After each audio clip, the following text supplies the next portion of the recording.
Greetings, travelers. Welcome to another very awkward episode of these Bible study devotionals and also BMX stream. And maybe in the future I might get back into the drawing streams. I've been a little burnt out of the drawing, but trying to get caught up with many things at the moment. But yeah, welcome into these strange streams. And I know the Flatland is kind of weird because I've been noticing not many people even watch me ride on the bike.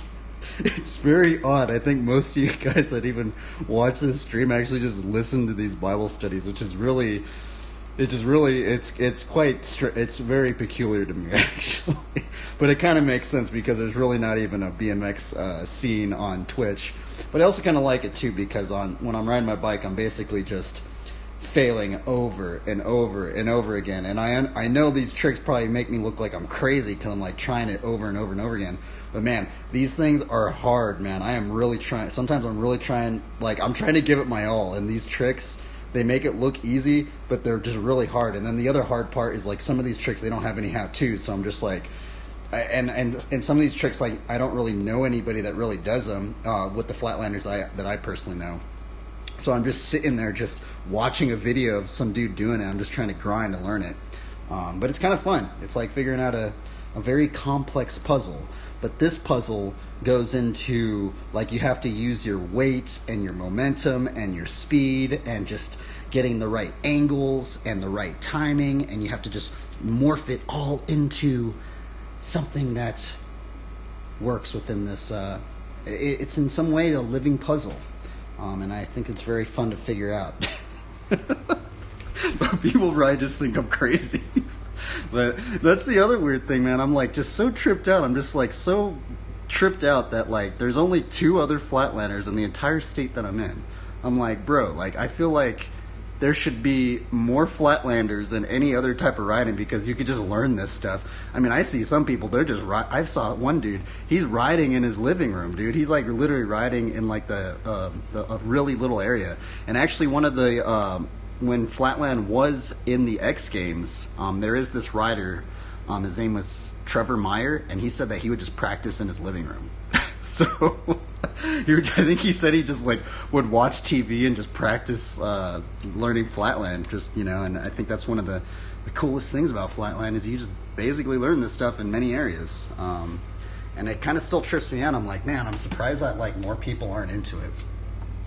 But I guess also there is kind of like it can get very grindy, and for some of these tricks, I mean, if you can't tell already, it's just like there is kind of like this strange sense of it feels a lot of these tricks feel impossible, but if you just keep trying it and keep trying it, there comes a point where you kind of like get over the hurdle and you actually start like it becomes easier and easier. And it's just so weird because then after that point, like how it felt impossible in the beginning, if you just don't give up and you just endure through it, it gets to the point where you don't even think about it once you start learning it, man. And then you can just start putting it into another trick. And just once you get to that level, it's just so awesome, man. Because like there's points what I've been noticing is like sometimes you'll like try and be learning a trick and then you mess up and you're like, whoa, that can open up into a whole new combo. And just really fun. Anyway, let's get into the Bible study. Which... oh, these things are very, they're still awkward to do, but we're going to try and give glory to the Lord, and we're going to try and just practice sowing some seeds out. And it's kind of weird because I don't really know if I've even planted any seeds, but if anything, we could just practice. And I also just want to prelude these streams off by saying, please take my words with a grain of salt because I'm not like some sort of like elder or something, you know. I'm just doing these Bible study devotionals because I see a bunch of other believers doing Bible study devotionals, and so we can be here and practice. And there is this other streamer, and he basically said, he's actually kind of inspired me to do these Bible study devotionals to some degree, but he said it's just good to just read the word aloud because it's way different when you actually read the word actually with our mouth compared to just like reading it in your own mind. So just even reading the word aloud, and there's actually, I think that goes into 1 Timothy 4, which we're actually called to be reading scriptures in public, which is very interesting, right? Maybe we can get into that in a different stream, different study. But today I think we're going to get into, I think I kind of wanted to just read the entirety of Proverbs 3 and then just kind of look up like a commentary, like an overview about Proverbs 3, because there is this one part we kind of went into actually many times, but I went into it yesterday, right? It says, trust in the Lord with all your heart and do not lean on your own understanding. In all your ways acknowledge him, and he will make straight your paths. In the other translations it say he will direct your paths. But let's start reading this. I'm going to see if I can read it on the screen while I have it up in here. I have this underlined many times up in here. But let's read Proverbs 3. My son, do not forget my teaching, but let your heart keep my commandments. For length of days and years of life and peace they will add to you. Let not steadfast love and faithfulness forsake you. Bind them around your neck. Write them on the tablet of your heart. Sometimes I wonder, when I read that one verse about binding it around our neck, sometimes I wonder if that's why a lot of believers actually like wearing crosses. I know it's a way to try and, I guess, glorify the Lord, maybe in ways where we don't even have to say anything, right? And maybe we can even plant seeds that way. And honestly, I find it very fun, to me personally, when I'm just traveling around, when I'm just exploring areas. I just like finding crosses, man. I like people wearing crosses. It's just so interesting, like seeing that we're just even encountering somebody, because sometimes I've encountered so many mysterious people and they'll just be rocking a cross and I'm like, that's interesting. It kind of reminds me of that verse. Okay, let's continue. So you will find favor and good success in the sight of God and man. Trust in the Lord with all your heart and do not lean on your own understanding. In all your ways acknowledge him, and he will make straight your paths. Be not wise in your own eyes. Fear the Lord and turn away from evil. It will be healing to your flesh and refreshment to your bones. Honor the Lord with your wealth and with the first fruits of all your produce. Well, that's actually a weird verse. I haven't read that verse in a long time. I wonder what that really means about all of our produce, right? We'll have to do a study on that one. I really don't. What is produce, right? I guess, is that anything that we're really producing, I guess? Let's see here. Then your barns will be filled with plenty, and your vats will be bursting with wine. My son, do not despise the Lord's discipline, or be wary of his reproof. For the Lord reproves him who he loves, as a father the son in whom he delights.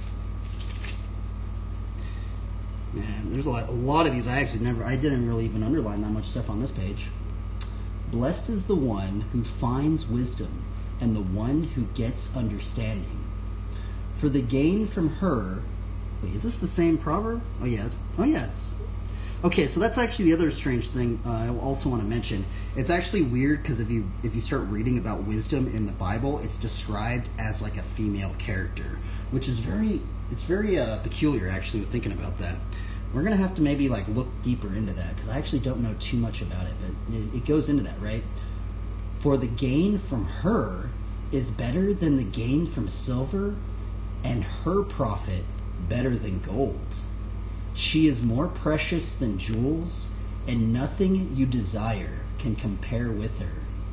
Long life is in her right hand, and in her left hand are riches and honor. Her ways are of pleasantness, and all her paths are peace. She is a tree of life to those who lay hold of her. Those who hold her fast are called blessed. The Lord by wisdom founded the earth. By understanding he established the heavens. By his knowledge the deeps broke open, and the clouds dropped down the dew. My son, do not lose sight of these. Keep sound wisdom and discretion, and they will be life for your soul and adornment for your neck. Man, they're bringing up neck again. They brought up neck 2 times in this proverb. Isn't that weird? Isn't that weird? Let's see here. Then your barns will be filled with plenty, and your vats will be bursting with wine. My son, do not despise the Lord's discipline, or be wary of his reproof. For the Lord reproves him who he loves, as a father the son in whom he delights. If you lie down... Oh, wait, well, let's hear it.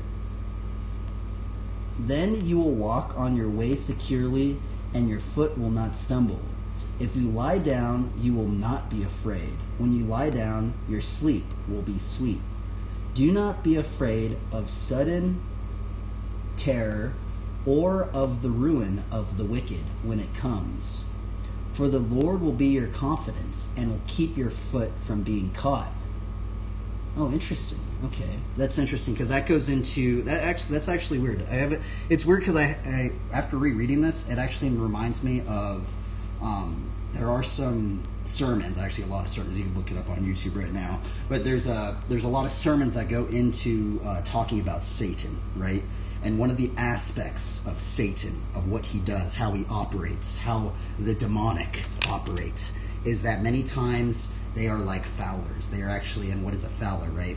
A fowler is a person that lays traps down, right? And basically there was this pastor out in Long Beach from the church I was helping out at. I remember there was this one specific sermon, and he was saying at times the worst traps to be in are traps that you don't even know you're in. Like imagine you just had like this giant weight of something on your ankle and you're just trying to carry that thing around, right? So yeah, it's kind of strange thinking that Satan. It's actually strange because we actually went into Satan yesterday, right, as well. But it's strange to think that Satan does lay traps for people. And it's also strange thinking about like wolves in sheep's clothing and how even Satan masquerades himself as an angel of light. And it's odd to think that he could potentially be going into these maybe even deeper areas of congregations and just laying out traps, you know. But ultimately, we should know them by their fruit. Okay, let's continue onward. Let's see here. Is this going to focus? Do not withhold good from those whom it is due, when it is in your power to do it. Do not say to your neighbor, go and come again. Tomorrow I will give it, when you have it with you. Do not plan evil against your neighbor, who dwells trustingly beside you. Do not contend with a man for no reason, when he has done you no harm. Do not envy a man of violence. Do not choose any of his ways. For the divisive person is an abomination to the Lord, but the upright are in his confidence. The Lord's curse is on the house of the wicked, but he blesses the dwelling of the righteous. Toward the scorners he is scornful, but to the humble he gives favor. Wow, to the humble he gives favor. I've never even, don't even remember reading that. I'm going to be completely, I'm actually going to underline that right now. That's very odd. I've actually never heard a believer really mention that, right? Because I have heard like the favor of God and stuff like that, but it's actually strange that it goes into, to the humble he gives favor. The wise will inherit honor, but fools get disgrace. The wise will inherit honor. Interesting. Now, what's also weird about Proverbs is it's mentioned so many times that of the word wise and wisdom. And in James, I think it's James 1:5, it goes into talking about we're actually to ask God for wisdom, and he is going to give it to us generously. Let's see here. What verse is that? I think that's James 1:5. I think I've kind of remembered that one. Yeah. So in James 1:5, which also I have heard from some believers saying that some people equate the letter of James, actually to like the New Testament Proverbs. And I understand why, and the reason why they say that is because so many things that James brings up, it actually goes into Proverbs. And also what's kind of weird about Proverbs, or let's just read this by the way, just before I start thinking about things. If any of you lacks wisdom, let him ask God, who gives generously to all without reproach, and it will be given to him, or be given him. And so what's also weird about Proverbs is Proverbs was actually the very first book that I actually ever started getting into reading. What's very weird about it is actually there was a time when I was actually really into astrology, like the zodiac signs and just looking up the horoscopes. I'd do that like every single day. I'd be like, oh, what's the horoscope going to say today, right? It started getting a little weird because then I would go to different horoscopes and it would say something quite different, right? But what was weird is my friend down the street, my believer friend down the street, I remember him saying, You could read a proverb a day because there's 31 proverbs, and you can read one proverb a day. And I that's how I started. That was actually the first book that actually I started getting into the Bible, and I just started doing that. I would not even read any of the other things in the Bible. I just did a proverb a day for months on end, and I just thought it was interesting, right? And I just kind of just ponder on them, and we're still doing it. Like 7 years later, we're still doing it. Anyway, let's go into. We're just gonna look up something. I really don't know what we're going to look up some sort of commentary or something. We have the technology to, right? How crazy is that? It's like so crazy how much easier it is right now to do a Bible study devotional compared to way back in the day where we would have to have like these crazy books and a library, or you'd have to like go to all these people that knew exactly where the scriptures are and all these combos and stuff, or you have to find these written combos of these things, right? And now we just have it on our fingertips at the moment. It's very interesting, actually. So let's see here. Proverbs 3 commentary. Let's just see what happens. Let's just see what comes up on here. I don't know which one. I see. I haven't even looked at any of these. Look at this. These are all blue. It means I haven't clicked on any of these. So let's see here. Which one should we just go to? The very first one.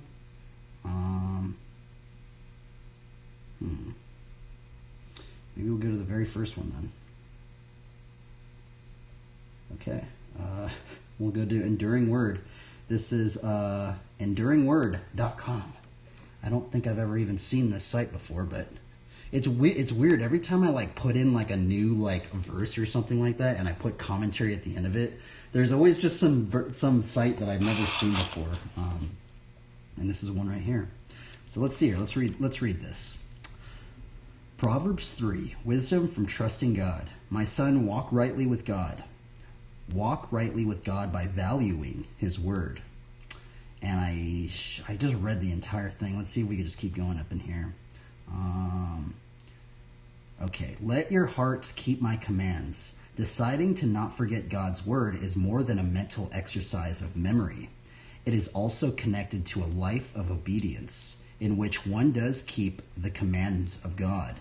If one mentally remembers God's word, yet fails to obey it, we could rightly say he or she has forgotten God's commands. We note also this obedience is one of the heart. Our goal is obedience is not mere outward conformity to God's will, but a heart that loves and obeys Him. The heart is the first thing that wanders away from God, and it is also the first thing that returns to God. It bridges the gap. They will add to you. There is a real benefit from this life and heart that obeys God. In principle, life and heart obedience brings long life and peace. This is a blessed combination. Length of days could be a curse and not a blessing without peace. That's actually kind of eerie that he just mentioned that. When I reread the proverb right there, I did not think about that. That's just so weird that that's what this person thought of. Because I guess that could be almost like anguishing, right? Anyway, let's keep going. We say in principle because this is largely how Proverbs was written and should be regarded. The principles of Proverbs 3:2 is not an absolute promise. There are some people who truly are given to obedience in both conduct and heart and die relatively young. Some godly persons have trouble living in peace.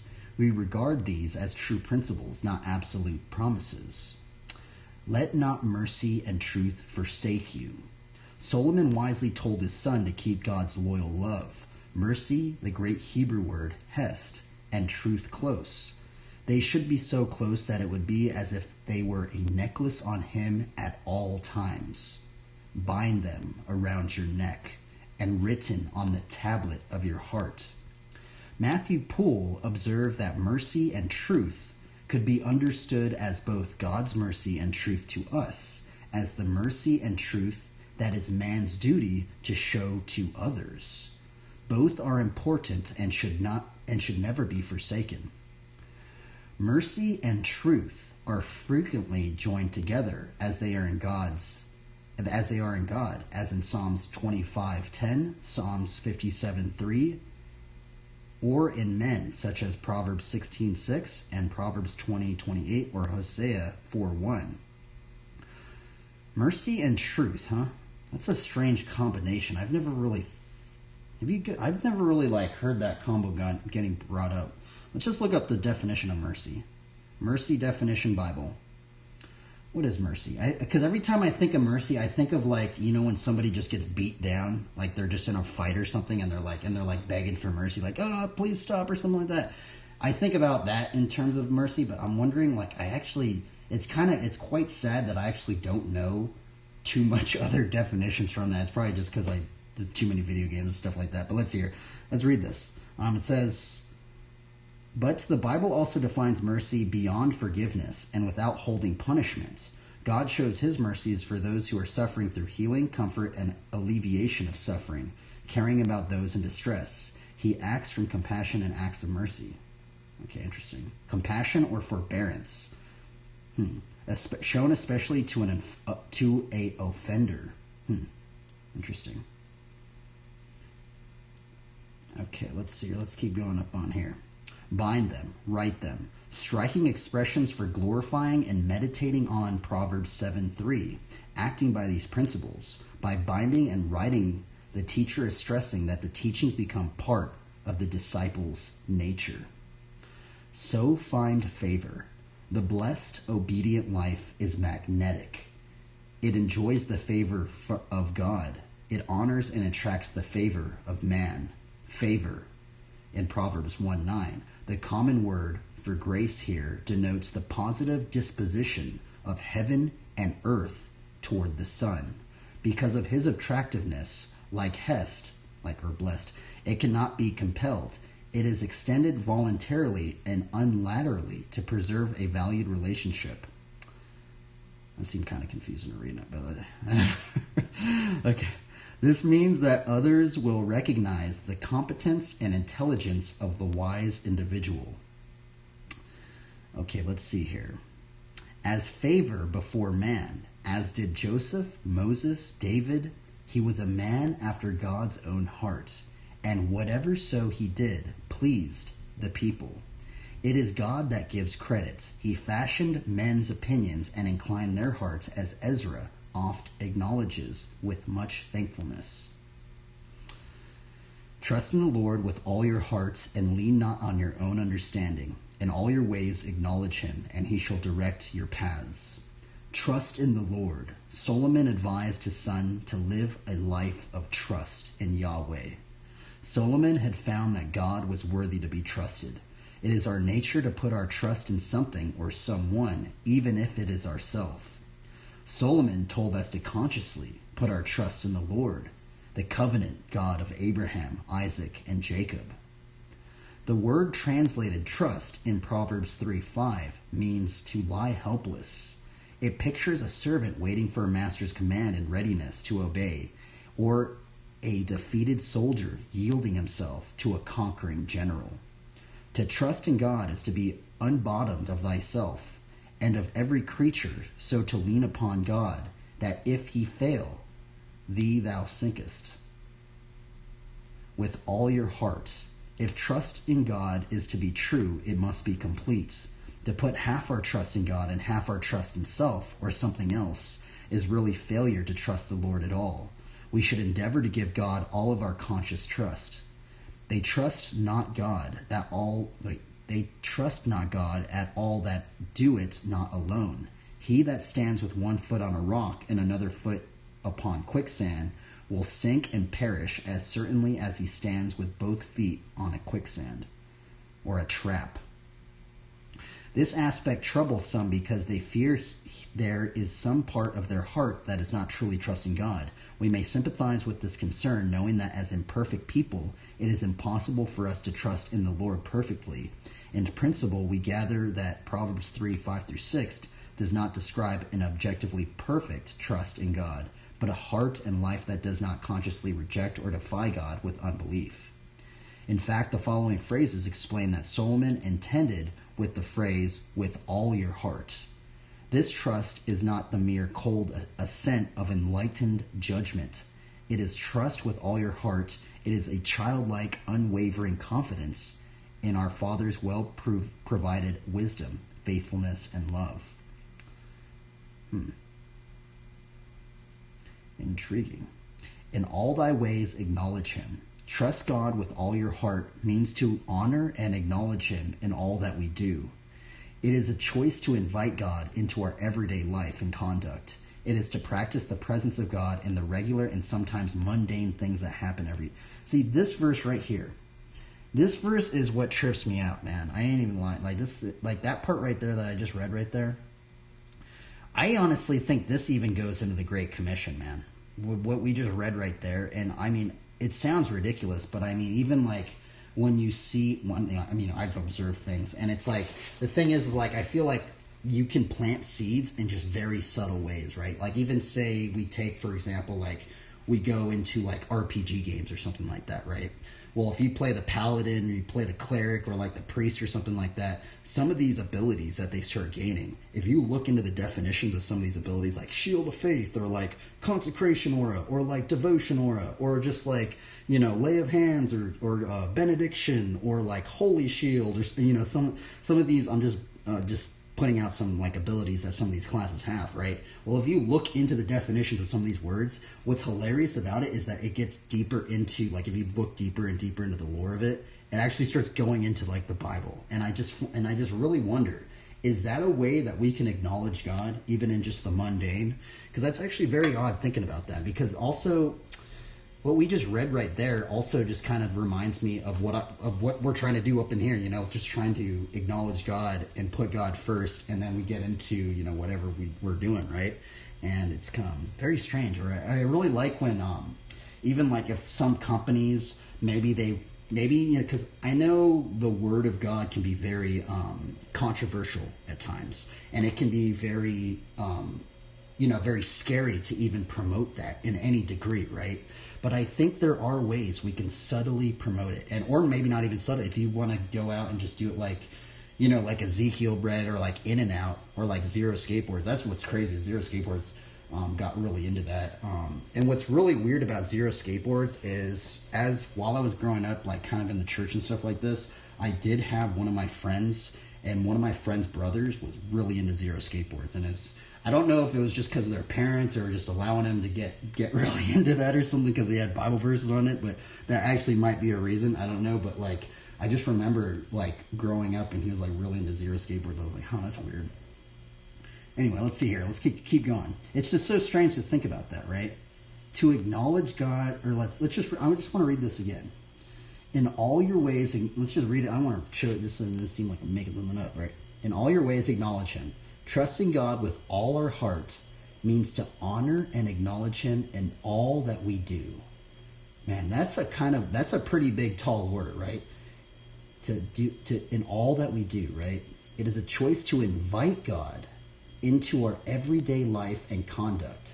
It is a practice to the presence of God in the regular and sometimes mundane things that happen every day. So isn't that weird, huh? And I honestly, this is actually one of the reasons actually I brought up. Sometimes I like seeing just things that have like a cross on it, or just like some sort of like simple biblical word. Like there are some simple biblical words, like even just like if I saw the word devotion, what am I going to think about? I'm going to think about Bible study devotionals. I mean, I ain't even lying. I also think about like the paladin aura of the devotion aura, right? And I know it's so hilarious just seeing that word, or just like the word like conviction or redemption or like salvation, or just these simple words that, or, you know, even just the word, even like maybe even judgment or something like that, right? And it's so funny how like these words, you could just see, I could just see those single words and boom, it just reminds me of things of the Bible so much, right? And I just find it so hilarious, like how just a single word could do that, right? But the thing is that that's not always the case for everybody, right? But it's like, it is kind of interesting because it's like a little seed of faith, and it kind of makes this word a little bit more relatable, or maybe it's just it's getting brought up more to your attention, which I think that is just even of itself acknowledging God, right? If we can just acknowledge that and remind us of something in God's word. Okay, let's see here. Let's continue onward. In all your ways acknowledge. Ask counsel at his mouth. Aim at his glory. Be evermore in the sense of his presence and the light of his countenance. He shall direct your paths. This is the great principle of God's response towards those who trust him in a way described in previous lines. When we acknowledge him in all our ways, he will direct our paths in the fulfillment of his will into what is right before him and pleasing to us. Man, that dude, I still feel like that is such a strange thing to think about, man. If we just start acknowledging God in all of our ways, he's just going to start directing us, right? And it's just so odd. I mean, it's like sometimes I wonder if like the Lord is like some sort of like some sort of like time mancer or like chronomancer or something like that. Like he has the ability to go into the future and maybe just change things that are gonna or that might happen or something like that. I don't really know, right? It's very odd for me to think about that, of him establishing our steps. More than a few are afraid to have God direct their paths. They would much rather direct themselves. This fundamentally is the heart that does not trust in the Lord with all their hearts. The surrendered heart delights in God's direction and in God's paths. One of the most frequently asked questions among believers is, how can I know the will of God? In principle, Solomon gave a wonderful answer in Proverbs 3:5-6.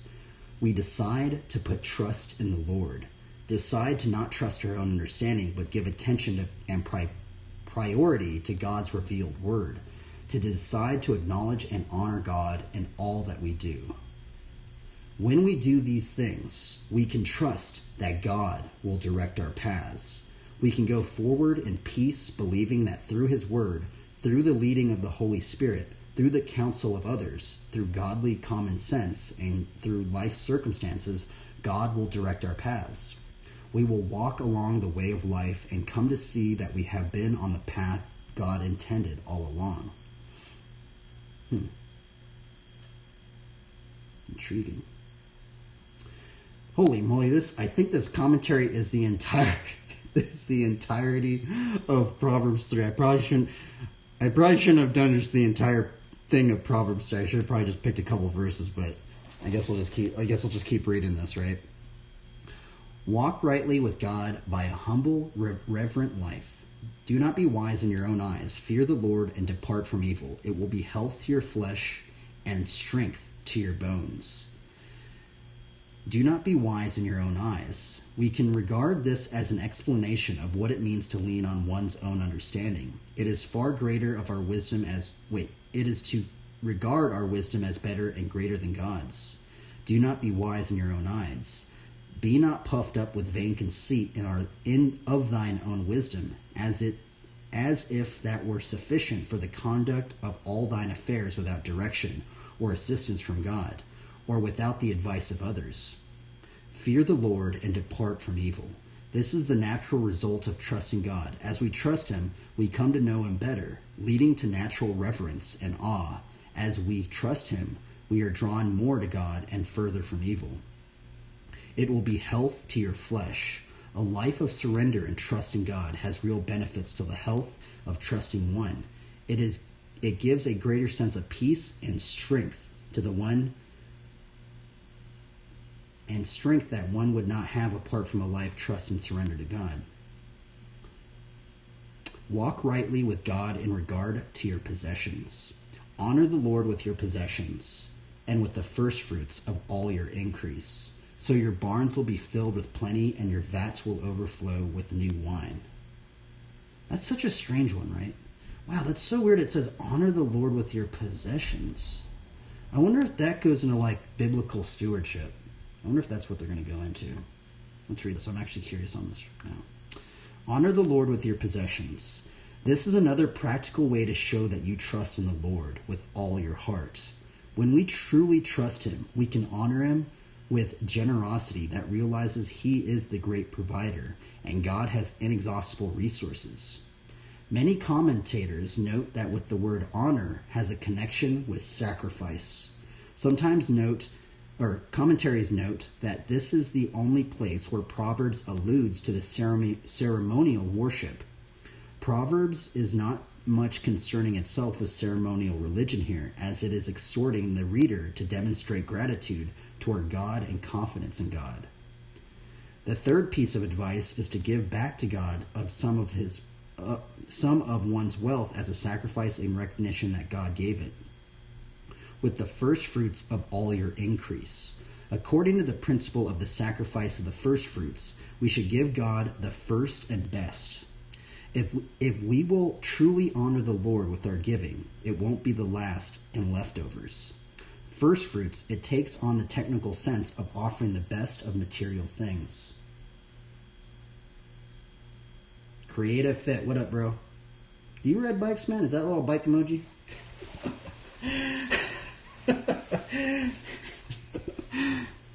Let's see here. The principle of first fruits also means that we give to God in active anticipation that he will provide more. We honor him by thinking, I can give you the first and the best because I know you can and will give me much more, or give much more. The Old Testament brought the Lord the firstlings of their flocks and the first fruits of their fields, and in this way they acknowledged his goodness and sovereignty. And it's kind of weird because it says the first fruits of all our increase. That's really weird, right? Because what's weird, I'm going to be really honest, I have heard some pastors say that this is just akin to money. I know it sounds ridiculous, right? But what's weird is that's right there. It says the first fruits of all our increase. Like, it's not just like one thing. It's like, what are you increasing? It's like all of our increase, right? It's just so weird. I'm actually wondering if some of these pastors have got that wrong. Because some people, I have heard some people say that with like the confines of like money and stuff. But I don't know, man. After I reread that again, I don't know if some of those pastors are actually right. I don't know, but take that with a big grain of salt. But it just when I see the word all, I just feel like that's just like everything actually, and not just like one thing. But I don't know. Let's see here. So your barns will be filled with plenty. This is a wonderful principle. God is the master and distributor of unlimited resources. He knows how to prosper and take care of those who honor him with the resources he has given them. New wine, according to F.S. Fitzmons, represents wine made from the first drippings of the juice before the wine press was trodden, and such would be particularly potent. What? I have never heard that before. I always just thought like new wine just meant like newer wine that was made. But what they're saying is that this wine was particularly potent wine because it was the first batch or something like that. I find that kind of funny. Should I read? This is a very long. I don't know if I'm going to read this entire commentary. This is a very. I chose a commentary that's the entire Proverbs 3 commentary. I should have just picked a couple of verses instead of reading this entire one. But let's see here. My son, receive the hard lessons of wisdom. Do not despise the chastening of the Lord. In giving advice to his son, Solomon taught him how to regard correction or discipline from God, the chastening of the Lord. The word musar, or chastening, signifies correction, discipline, and instruction. Teaching is essentially necessary to show the man the way in which he is to go. Discipline is necessary to render that teaching effectual, and often correction is requisite in order to bring the mind into submission, without which we cannot acquire knowledge. When the father's admonitions are violated, the son can expect the Lord to back it up and prevent wrong from becoming habitual. We may despise God's chastenings by accounting it to unnecessary and useless and a troublesome thing. The writer to Hebrews quotes this passage in his encouragement that Christians should endure their own seasons of chastening, and that discouragement often comes with it. They should be encouraged in knowing that such suffering is a sign of sonship. Intriguing. For whom the Lord loves, he corrects. Seen rightly, God's correction of his people is a wonderful sign of his love. In our instinctive desire for ease and comfort, we often wish God would not correct us. Yet because he loves and delights in us according to his wisdom, he will deal with our sins, weaknesses, and failings. A father who truly loves his children will correct them appropriately. For a father to leave sins and unfailings uncorrected is not a sign of love. It is a sign of indifference and the selfish regard that often accompanies with indifference. Thinking about Samuel was given back after his mother was given a first son. Oh, interesting, huh? And it's very interesting because that even goes into like, you know, what I've heard for many years now, and I if anybody's a believer on here that's listening to this, right? I'm sure all of us have heard, you know, so many pastors say we are to try and put God first, right? I always think about Matthew 6:33 where the Lord says, "But seek first the kingdom of God," right? But I guess in Proverbs 3, it's also we should be giving the first fruits of all of our increase to God and just trying to honor the Lord. And I think we could just do that in a very, you know, even just a very subtle way, right? Even just acknowledging God just even a little bit. Like, you don't have to do like these gnarly like Bible study devotionals and stuff like that. It would probably be cool if everybody did these, but honestly, I think even if you just say one verse, or even if you just say like one word of the Bible or something, and just try and just to acknowledge God just a little bit, I think that's better than not giving anything to God, right? Okay, let's see here. C.S. Lewis illustrates the truth by noting that an artist may not take much trouble over a picture drawn to amuse a child, but he takes endless effort over his great work of art that he loves. Sometimes he chastens because he has rebelled and needed to repent. Other times he chastens to keep us from sinning and to prepare us for his special blessing. No matter how much the experience hurts us, it will never harm us because God always chastens in his love. The wonderful benefits of God's correction. Happy is the man who finds wisdom and the man who gains understanding. For her proceeds are better than the profits of silver, and her gain than fine gold. She is more precious than rubies, and all things that you may desire cannot compare with her. Dude, that is brutal. It's so it's so weird when I actually say that aloud, because I think this actually might be the first time I've actually ever read that part in Proverbs 3 actually aloud in my mouth. But after I read that aloud, it's just like, man, dude, we are to be seeking wisdom more than anything, more than rubies, more than wealth, more than just, you know, it's actually really crazy to think about that, right? And now I'm actually like curious, like, what do people think about like the word wisdom, right? Because when I think about wisdom, it's so weird because it's so weird how it's relating it to like a female character, right? And it's so odd because I think it's so weird because I feel like if I were to ask, okay, everybody, what do you think if I say the word wisdom? What kind of character do you think about, right? I think most people would be like, oh, it's just the old guy with the big beard or something like that, right? But it's so weird in the Bible, it relates wisdom as a female character, which is very interesting, actually. Let's see here. I want to just look up I want to just see what just the general definition of wisdom is. Now, this isn't the biblical definition. This is just the normal definition. It says, the quality of having experience, knowledge, and good judgment, the quality of being wise. Soundness or an action or decision with regard to the application of experience, knowledge, and good judgment. The body of knowledge and principles that develop with specified society or period. Now, what is wisdom what does wisdom mean in the Bible? Let's look wisdom Bible definition. Let's see how much is different. Let's see here. I think about Mr. Rogers' ministry in relation to Twitch.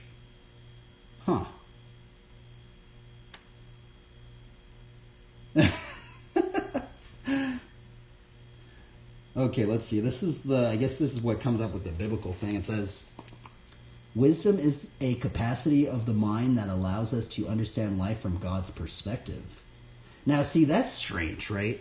It's so weird when I look up the wisdom of, like, in the normal definition and then the definition from this one right here, right? A capacity of the mind that allows us to understand life from God's perspective. That's actually very interesting. I feel like I would have not said that for my definition of wisdom. I'm going to be really real. I had more of like a modern day definition of wisdom and not that one. Okay, let's see. Where are we? Length of days is in her right hand, in her left hand, riches and honor. Her ways are ways of pleasantness, and all her paths are peace. She is a tree of life to those who hold of her, and happy are all who retain her. Man, if that, I feel like that is my favorite definition of wisdom. That one right there. Okay, happy is the man who finds wisdom. Solomon longed for his son and all who read Proverbs to seek after wisdom. In the fear of the Lord, wisdom and understanding, often the result of God's loving correction, would guide men and women into a truly happy life. Happy, or blessed, describes heavenly bliss, stemming from being right with God. It depicts the human condition of well-being that comes with God's blessing or a divine reward for righteousness. Happy, is wisdom a sullen matrone who entertains her followers only with sighs and tears? Does this mean that the gains of the joys of the next life must be bid eternal farewell to the benefits of this life? This is the world's creed, and it's a slander from the great liar. That is such a strange... That paragraph I just read was so crazy. So there's like... I guess they're... Okay, so that's what they're doing. There's two definitions of happiness, right? I guess there's the world's definition of happiness, and then I guess the biblical definition of happiness. And as I get deeper into God's word, right, what I've been starting to notice is God likes things that last. Like if you start looking deeper into it, and why I bring that up is there are some scriptures that talk about the chaff that blows away in the wind, right? Now, what is chaff? What is chaff, right? So when we go out and farm and we collect a bunch of these hulls and seeds and stuff like this, right? The chaff is like the husk that is on the grain, right? And what they would do is they would dry these seeds out, and then when it was a really windy day, they would take this like shifter thing and they'd put all the seeds in it, and then they'd like shift it up, and then the wind would take the chaff and blow it into the wind, right? Now, a lot of people I have heard many believers equate this to things that God actually desires for us, that God actually wants things that last, and he wants things that are like eternal. And it's kind of strange because as I get deeper into into the Bible and just maybe even just trying to really try to acknowledge God in all my ways, I start noticing that these things that he leads me upon, they're actually things that keep going and they last, instead of these things that are maybe fleeting or just like it's only there for a couple seasons. But it's very weird, and I'm wondering what other believers would think about that, because it's been something I've actually been noticing, and it's been this common occurrence, not only for me but for many other believers as well, right? We could even go into that even in the terms of like, and now I know why I'm also bringing this up, because it's in the term of like, you know, wisdom, how wisdom is kind of related to a female character. And I know it sounds weird, but I mean, even thinking about, would you rather be in like a bunch of relationships that you would never get married and like things of this nature, or would you want to be in a relationship that maybe lasts and you can have kids and stuff like that, right? Potentially, I don't really know, right? And but I guess it's a strange thing to think about. Okay, let's see here. Her proceeds are better than profits of silver. Wisdom, especially that which comes from God's correction, is better than material gain. It imparts the kind of character and training that brings contentment and the quality of life that money cannot provide. Oh, let's see here. Defining joy is interesting. Thence you can have joy in all circumstances. Yeah, joy is actually a very interesting, is an interesting thing, right? Because joy is like, I honestly don't even, let's see, what is my, I feel, I did a Bible study on joy. I feel so bad because I can't even like remember. See, this is the bad thing about, I don't know if I'm just a really bad memorizer or something, but I feel like I've done so many of these Bible studies, bro. And I've probably done 2 Bible studies on, or actually I think I've done 1 Bible study on joy, right? Because I know joy is a part of the fruits of the Spirit, right? We're actually supposed to be bearing a lot of fruit, and one of the fruits of the Spirit, one of it I know is joy, right? And when I think about joy, I think about like, kind of like a happiness, right? But I know it's a little bit deeper. I know it's way deeper than that, right? What is joy? Maybe joy is even a sense of like, just being maybe enthusiastic, even in the midst of like bad things occurring. Like if bad things were happening in your life, right?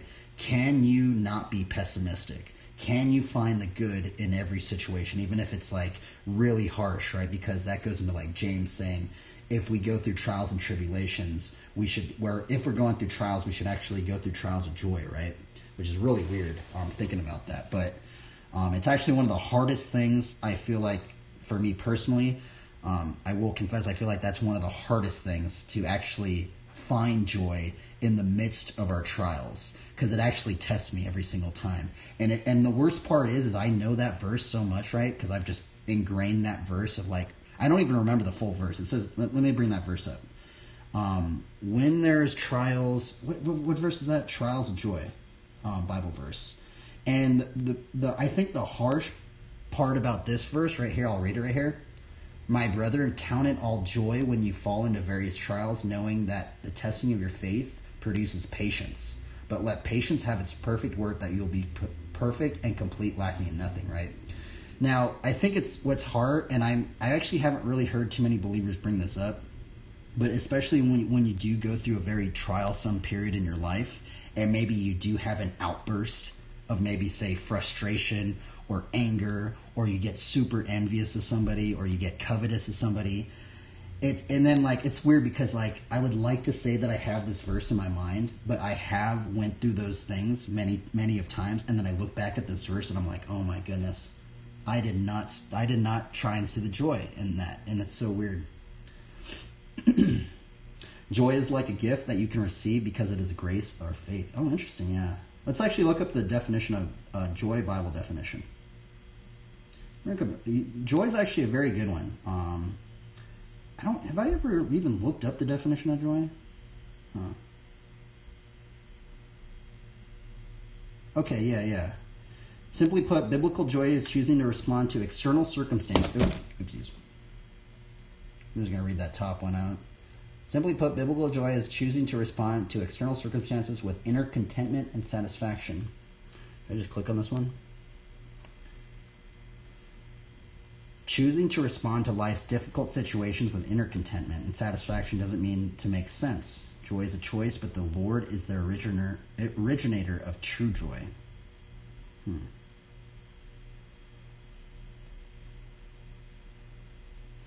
Let's see here.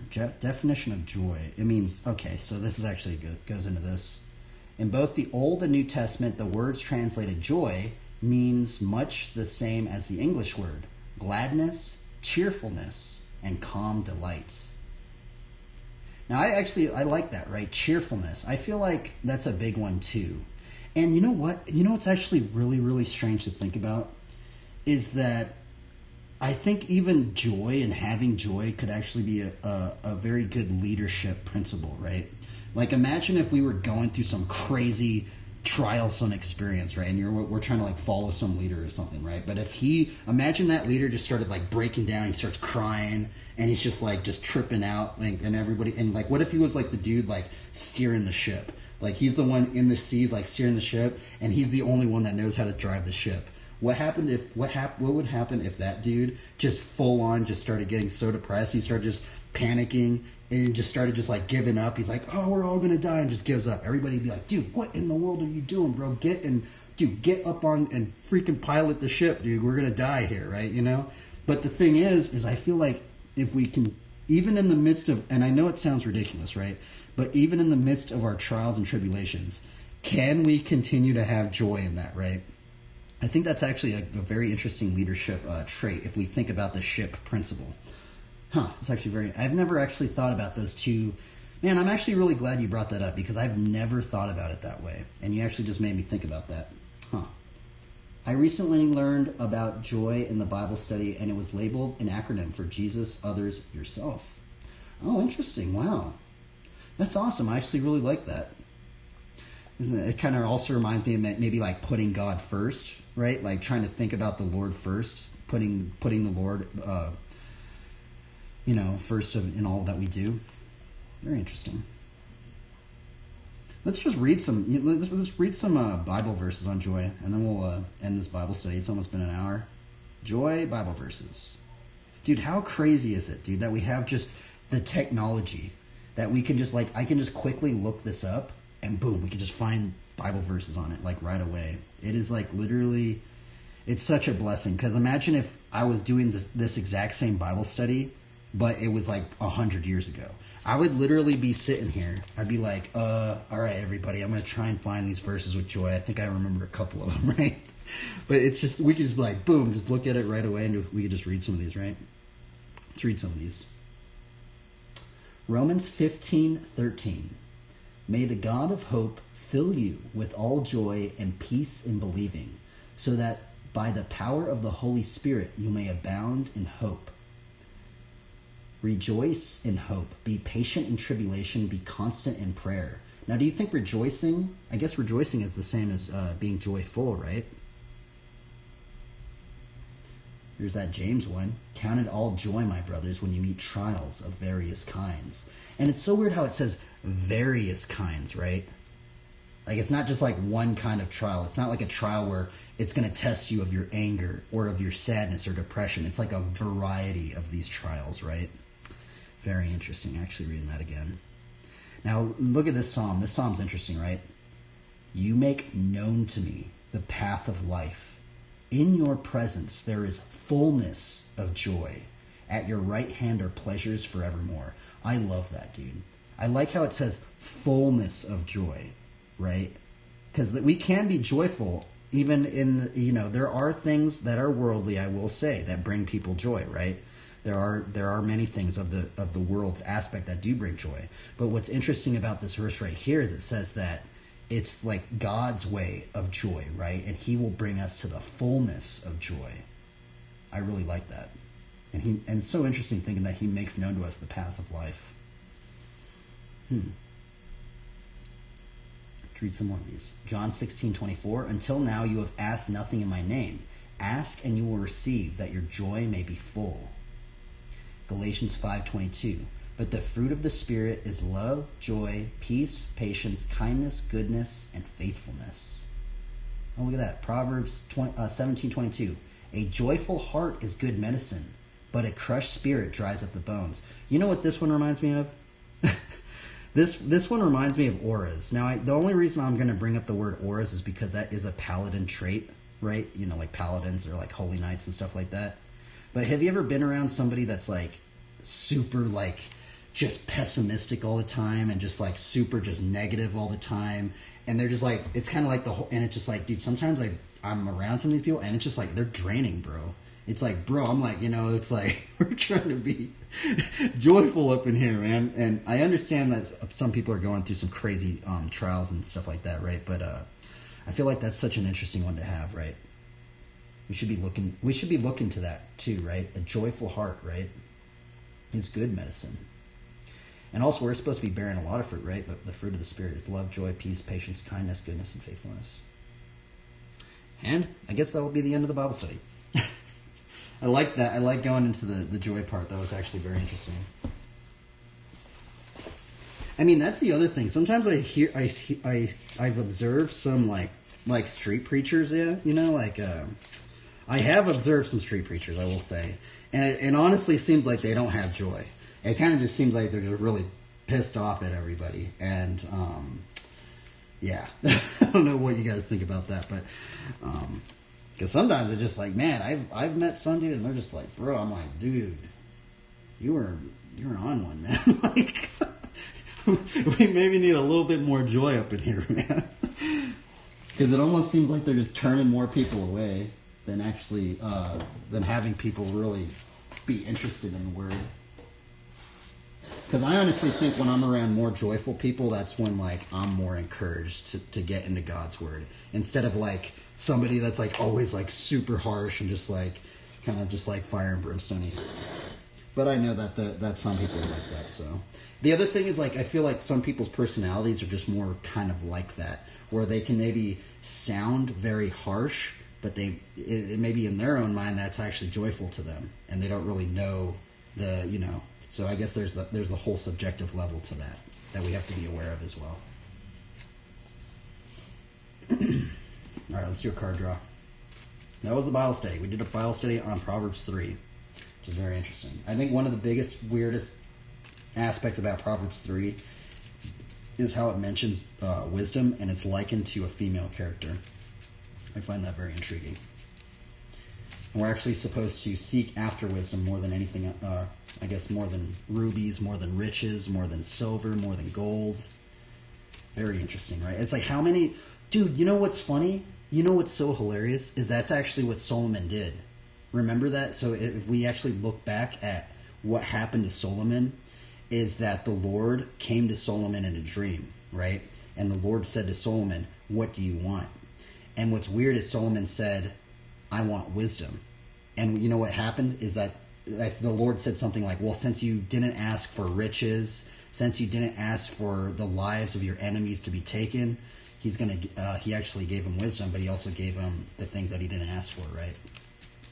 And it's just so crazy to me thinking about like Solomon having that much wisdom, yet he was still led astray. How crazy is that, man? He was still led astray by,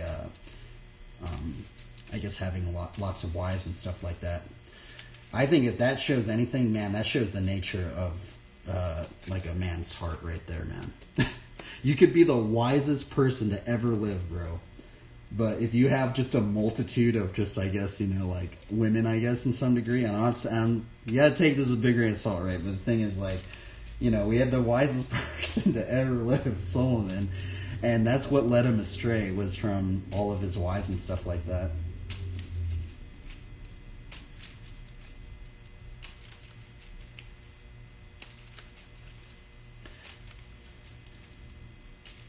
iPhone HD was like 7. Do you guys ride BMX? I'm so curious. It's so funny that there's like barely any BMX riders I meet on Twitch.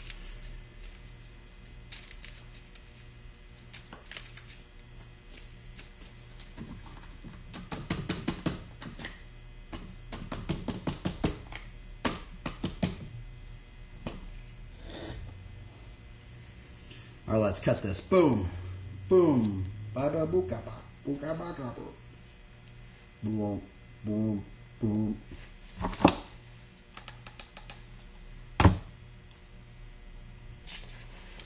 I'm too old to ride. Just ride around the park. I'm gonna get in a flatline, bro. Flatline. There's like some really old dudes that still ride flatline. All right, first card of the day. We got Elvish Mystic. Interesting. Oh, you know what's funny, dude? You know how like, dude, I know this sounds hilarious, but you know how like in Proverbs 3 it says like bind them around the tablet of like bind them around your neck and stuff? It's kind of funny that he has like that necklace. I find that funny. Staff of the Wild Magus. I think I drew this yesterday. Now this one reminds me of Aaron's staff, and Aaron's staff was said to be a budded staff. It was like the only staff that started growing or something like that. I guess I didn't shuffle this that much because I just got this card right here too. I drew this card yesterday. Revelation. Now this verse is, I guess, in somewhat a controversial thing because they bring up an apocryphal text. Many are in high place and of renown, but mysteries are revealed unto the meek. Mysteries. And that's Ecclesiasticus 3:19. Number 4. Nubinalia. I haven't drawn this card in a long time. Number 5. Ooh, we got ethereal armor. This one reminds me of Ephesians 6 about the armor of God. Sometimes I think about the armor of God. That's like the armor of God. We have like this spiritual armor, right? Imagine if you could see people's armor of God. That would be so gnarly, dude. We got what else? What else? 1, 2, 3, 4, 5. Okay, last card. Ooh, Hidden Ancients. Hidden Ancients. The Trents. The Ents. This is, dude, the artwork for this Ent card, dude, is one of the best Ent Trent artwork I've ever seen, actually. Just the perspective of it, like how it's up there. If you see most people that draw them, like they never draw it in that angle. and like the dude trying to cut it down with an axe. There's a little bird on it. Dude, that artwork is amazing, dude. Very, very good right there. And that reminds me of Matthew, let's see if I've remembered it. I think it's Matthew 13:32. Matthew 13:32. Let's see if I was correct. Yep. Oh, we got it, dude. It sounds weird, but I think these cards actually help me remember verses. I used to not remember what this verse was, but because of this card, it's actually starting to make me memorize some of these verses, right? Let's read Matthew 13:32. It is the smallest of all seeds, but when it is grown, it is larger than all the garden plants and becomes a tree, so that the birds of the air come and make nests in its branches. It always just makes me think of that, because there's a little bird right there.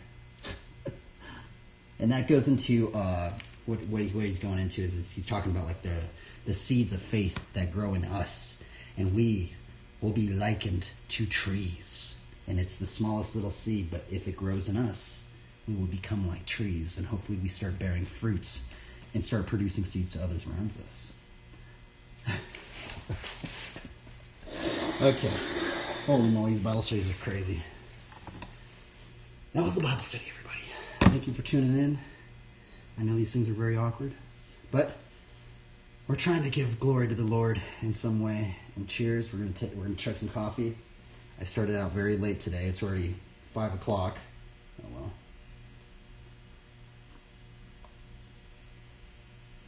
But we can have some practice up on there.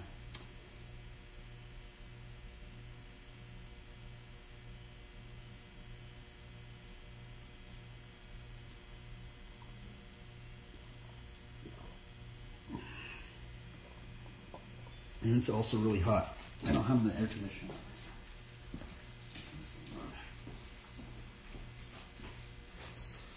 Okay. Man, these Bible studies are weird, man. Oh well. Like, I wish, like, every day I could just, like, combo it out. So, like, you know, like those days where I can just, like, combo it out. Boom, boom, boom, boom. Like, just combo the scriptures out. But, like, I've noticed I keep going in the same combos, and I just, like, need to learn more. So I need to just keep reading more and more commentaries. Reading more, listening to more sermons and stuff like that.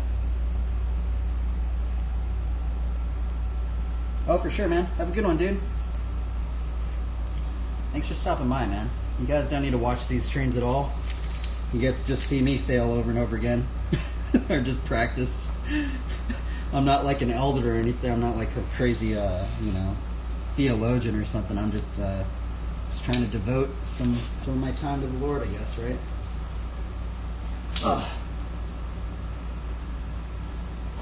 Okay, let's get into riding. Let's try and learn some of these really hard tricks that for some reason I couldn't land yesterday. Maybe today will be better.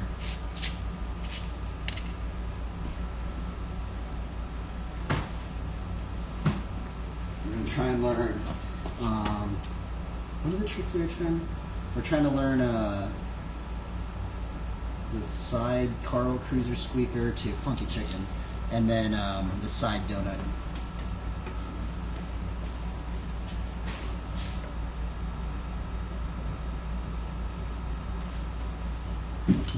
Blah, blah, blah, blah, blah, blah.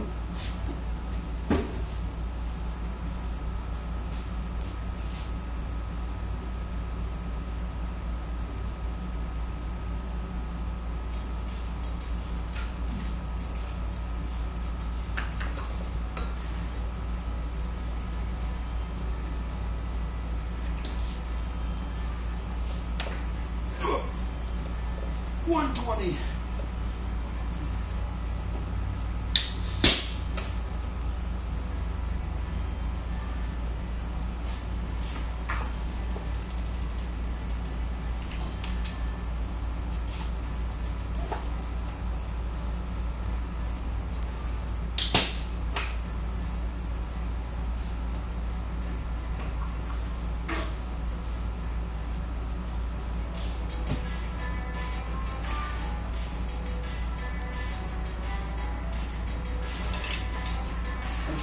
Do some ACL walkouts. This is like the only warm-up exercise I do. ACL one leg sit-up things. And I twist my leg like that.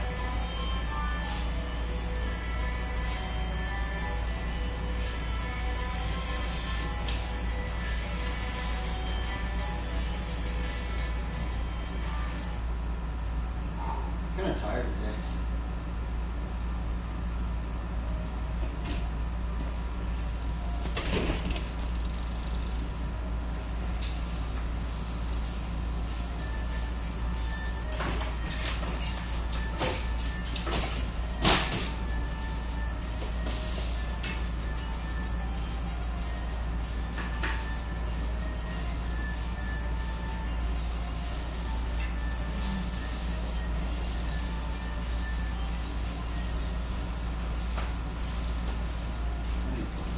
Tighten this.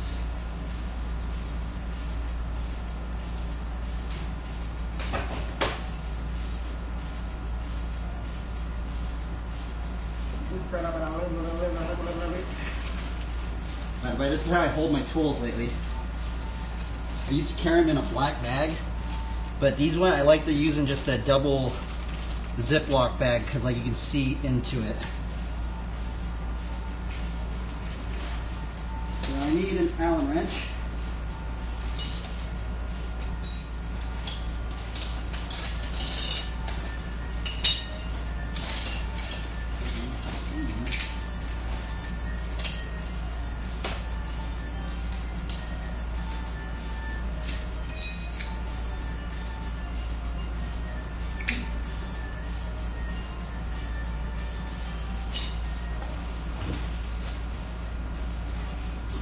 That Allen wrench, where is it?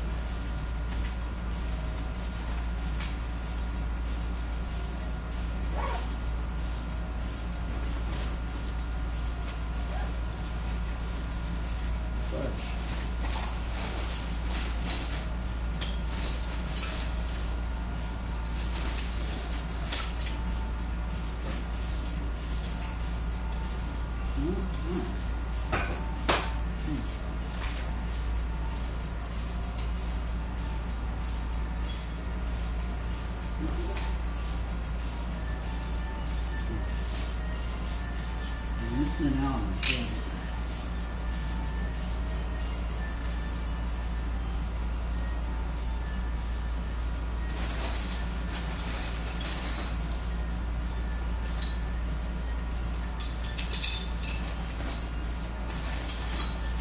There it is.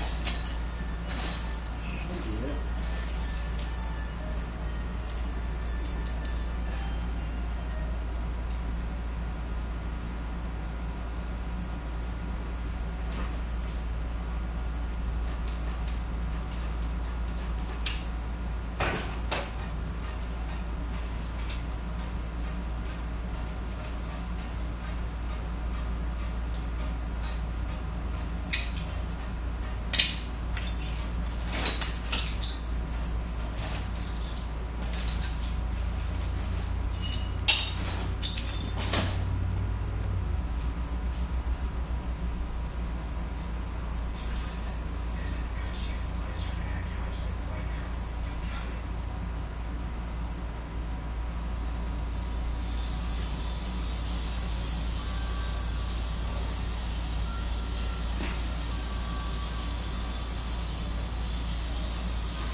Work on those new tricks.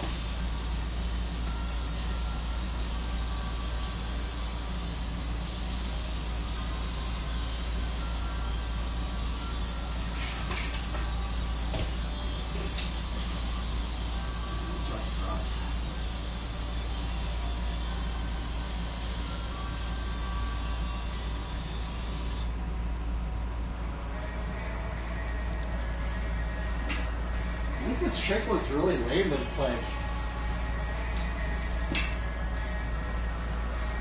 It's hard.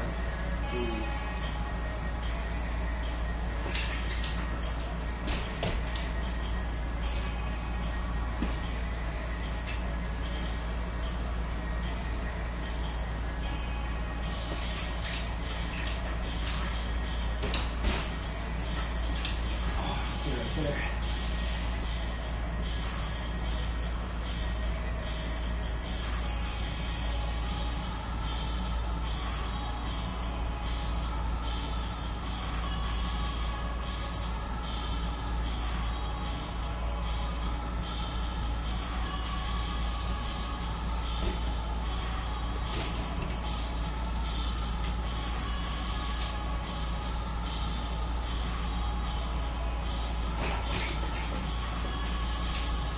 So we do the fire hydrant to, oh, you know what, I have to do it this way. Need my cranks in the right position.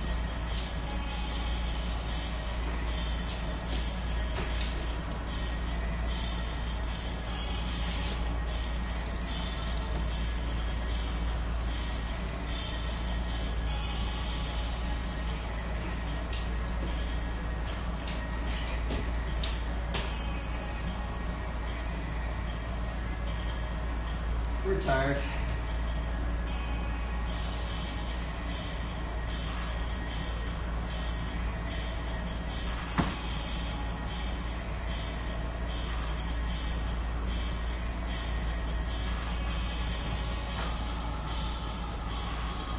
What's this?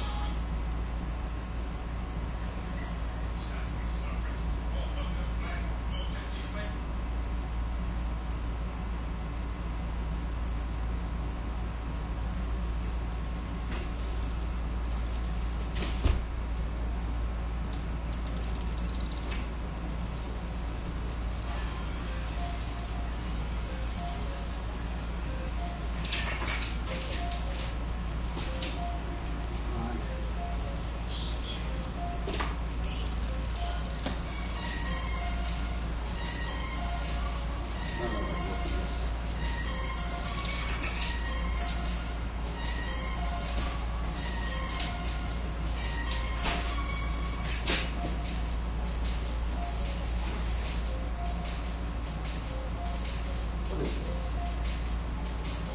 EDM?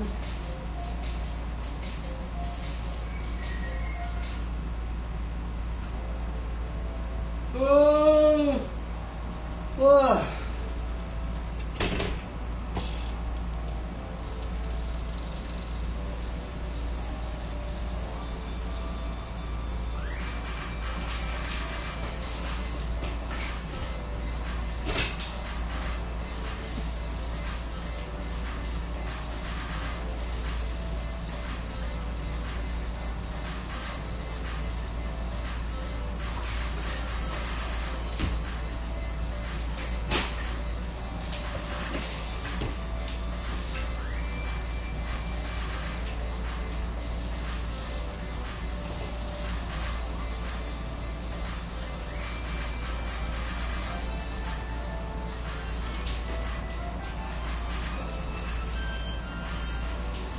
Oh, I almost did it.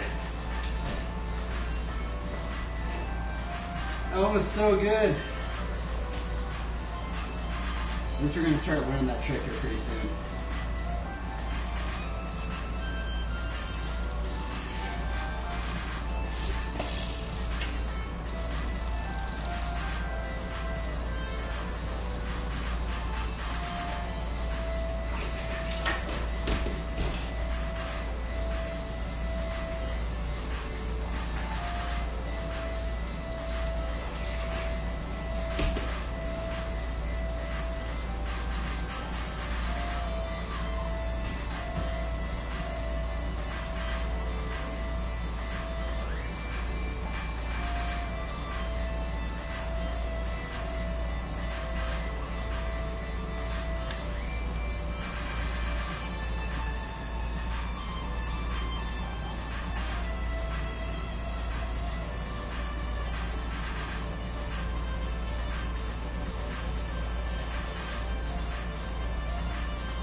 this?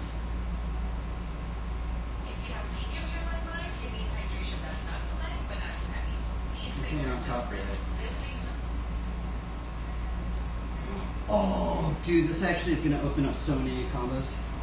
I wonder if I can funky chicken without having my cranks in that right position. See if we can do that.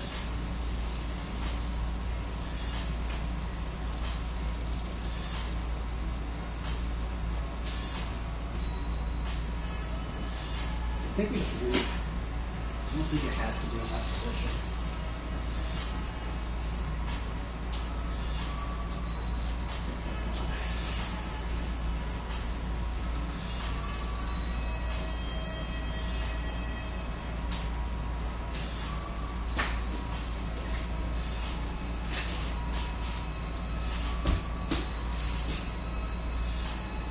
So you could do fire hydrant, side squeak to funky chicken.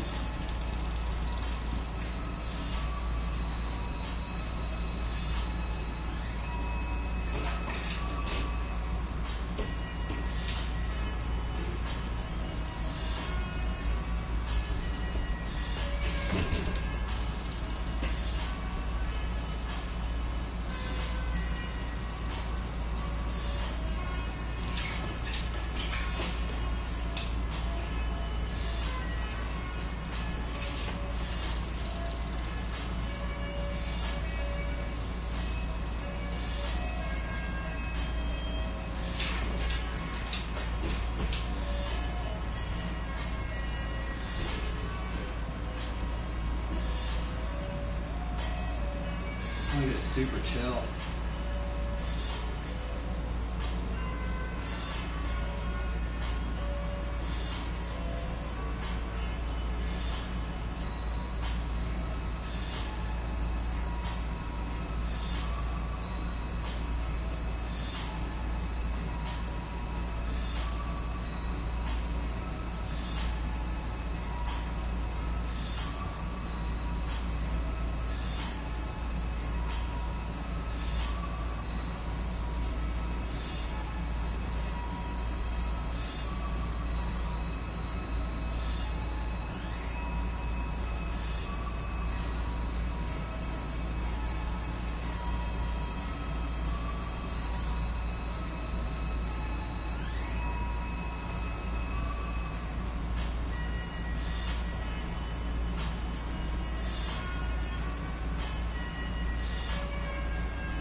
What's this one?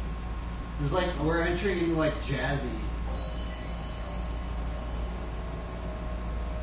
It's like, we've entered into jazzy, like electronic music.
song. I like it. Save it. Got this one. Who's this?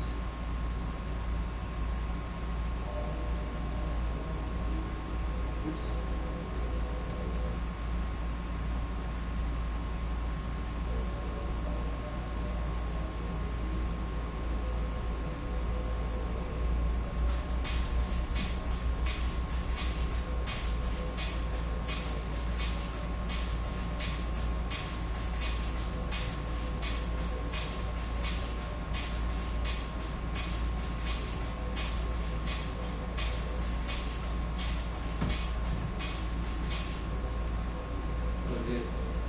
Oh, Jason.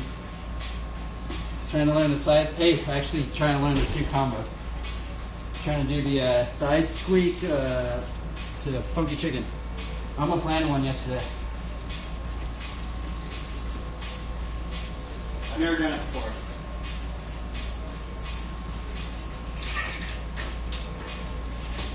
It's like hard though.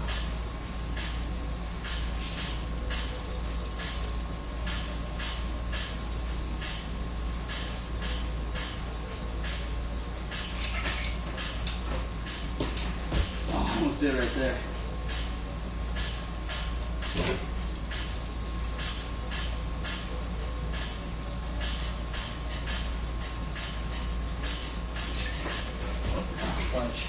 I think it's hard. Also just practicing this one too. Stop doing it.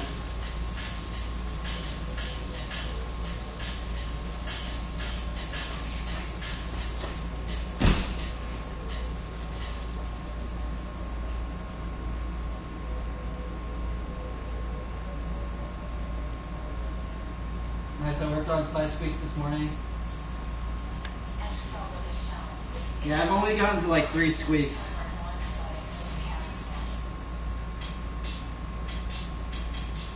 But what's cool is like, I feel like with that one, with the ride out, you can like, how I landed one is I like did this, and then I just like go into that, and then just do one step back. Like that. I'm still kind of learning it though.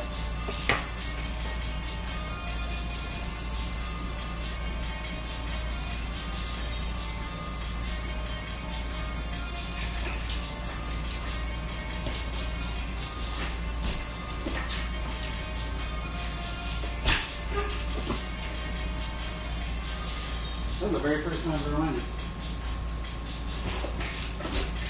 Oh. I actually landed that sketchy thing.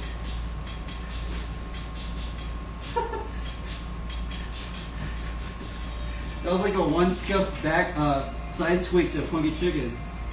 First time I've ever landed. That was crazy.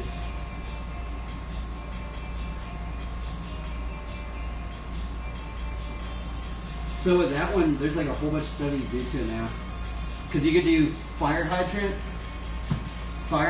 side squeak, funky chicken. Let's see how I do it.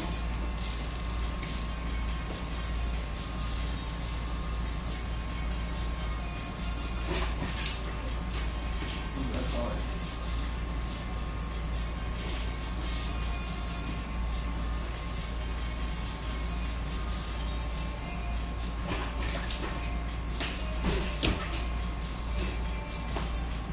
So fire hydrant, side squeak to funky chicken.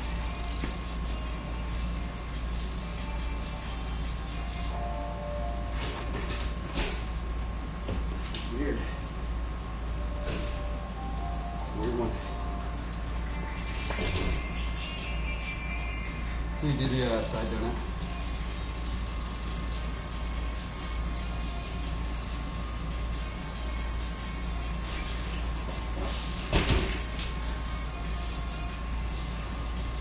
What's weird about the side donut is there's like not a how-to on how to do it.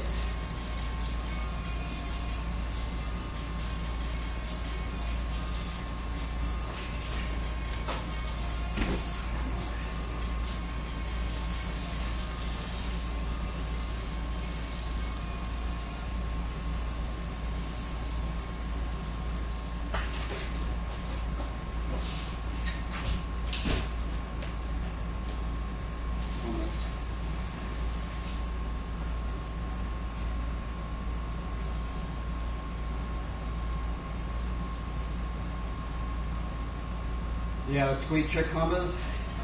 I like them too.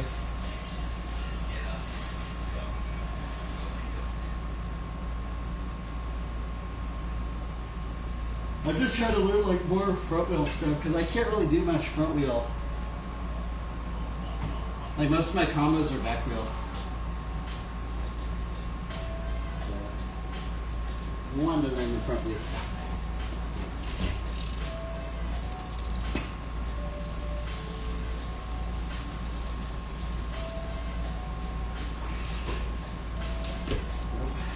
There's one where, okay, so there's one where you go into a side donut like this, right?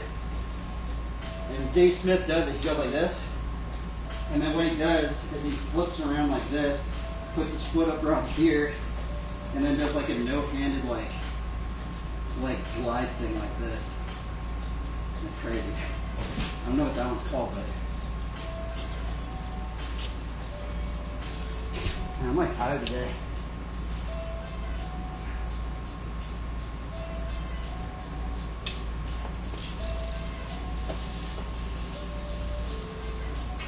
Also, the backyard no handed open after.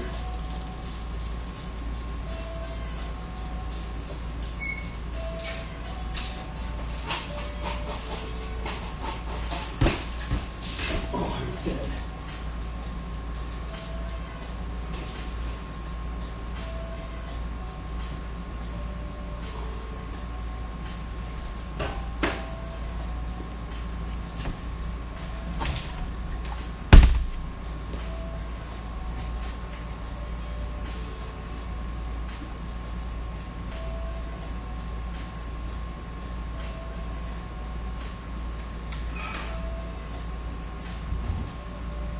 Does he practice on the wood thing?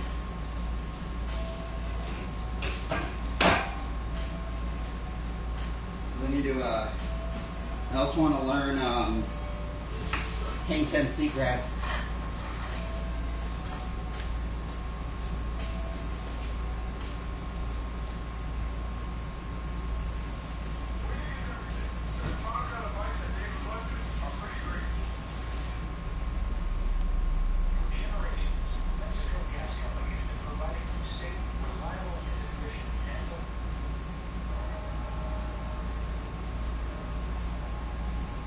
You made one of these things, Jason? I highly suggest it.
Yeah, the crashes.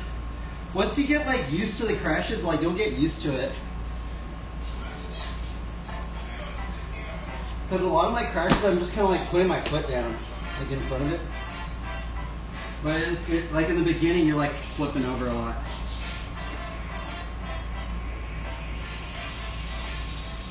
Yeah, these things are really good, man. It's just like, I'm wanting to, so Luke Malone, I talked to Luke Malone, and he said to do this trick right here, you know the Messiah, the hang 10 header? This one.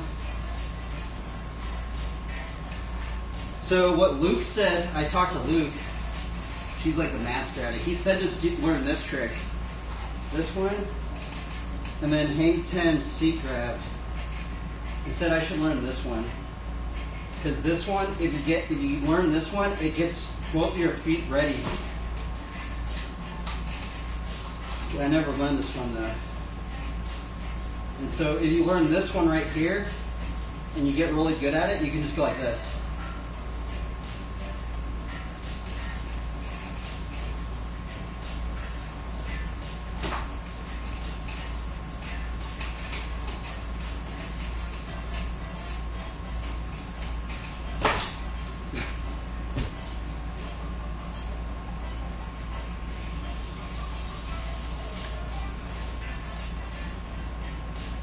Let's see how you do a hang 10 hanger, or a hang 10 seat grab. It's like way easy on this thing, but actually doing it's hard.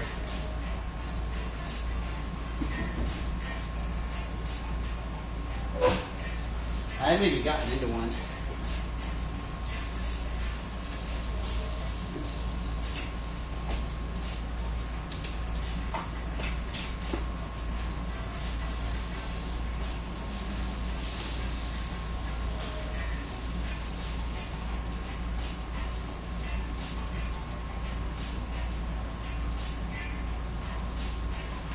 It's like scary, bro. Doing that. It's a hard trick. It's like easy on that thing, but I don't know. It's like, it feels way different actually trying to do it.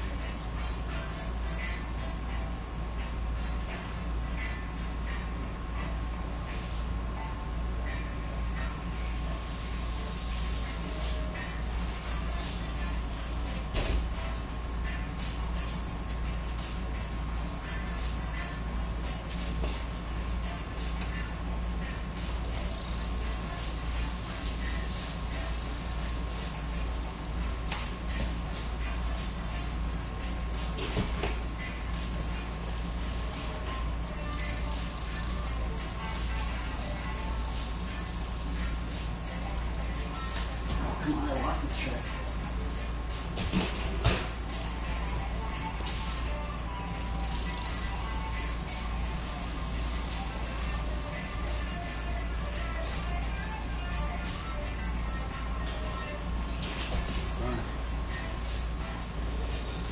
I had that trick for a little bit and I lost it. It's weird.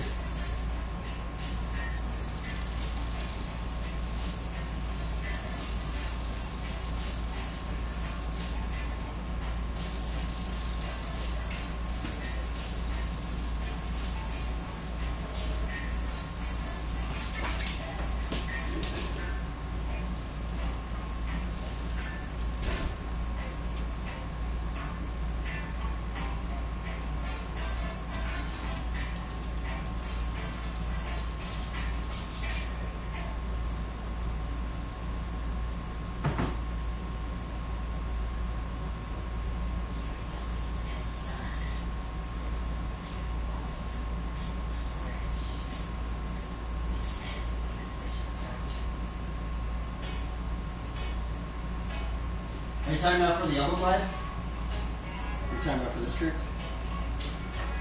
Like this one? Yeah. What I have done to learn this trick took me a long time to learn. I really had to grind. Now I think the hard part about it is you have to have the right speed of the whip, right?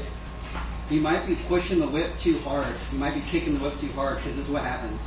If you kick the whip too hard, it'll go around, and like there's just so much momentum that your momentum like folds this tire, right? Because your momentum is going to go like this, And just because of the momentum of the bike, it like makes kind of probably fold down, right?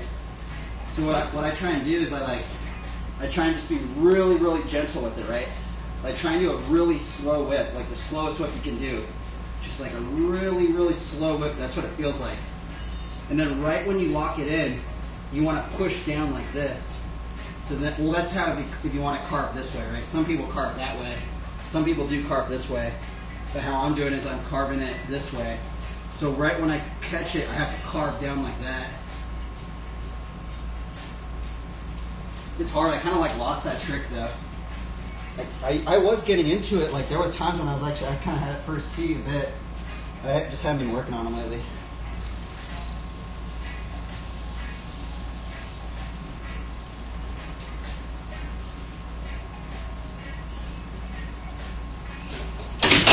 Oh, almost did one right there.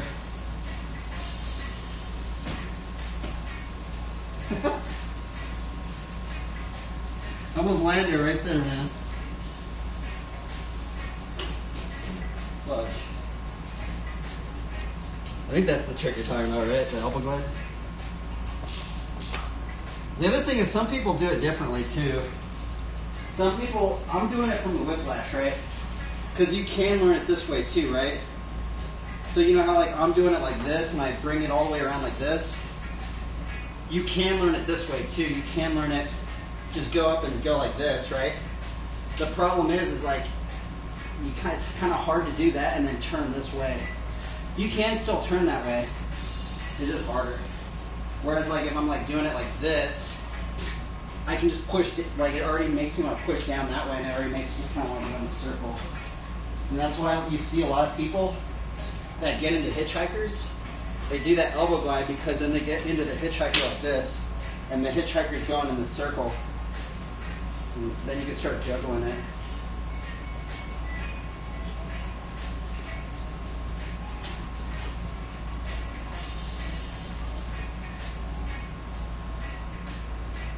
Yeah, it's a gnarly, dude. The elbow glide took me a long time. Like, it was crazy. Like, I actually grinded it all on stream, too. I basically learned that trick on stream. And there was like, dude, it took me so long to get it. But now it's at the point where you kind of have to, like, I feel like also, like, what kind of helped me is kind of like thinking, like, grabbing your grip with just, like, your hand right here. Because if you see my hand's kind of, like, out like that. If I go out like this and I lock it in, like look at my hand's like this. Because I'm like so carved out that I can't like I'm like kind of like that. Yeah, that's what it feels like. It feels like I'm just grabbing on just with like my two fingers.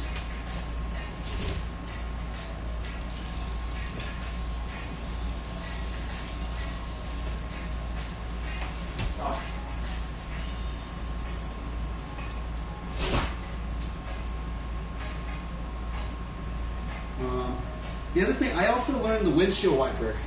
I feel like the windshield wiper would help you too. This one.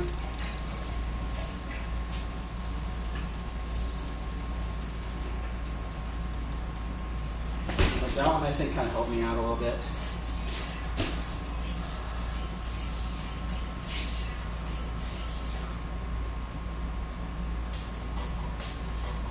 Pretty windy over that.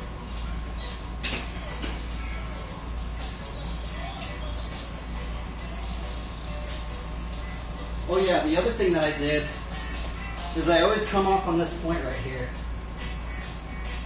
The corner of that point, I have a rigid point to get into the circle.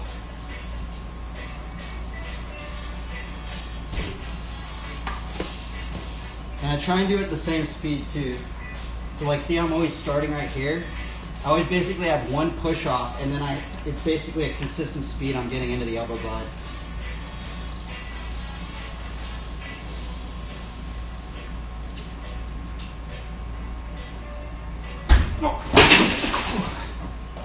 Garage.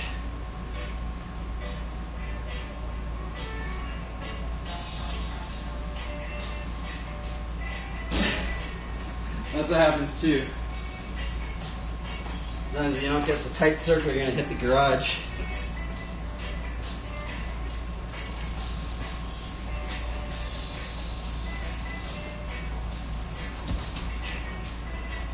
But also just doing this a lot too helped me. Like this.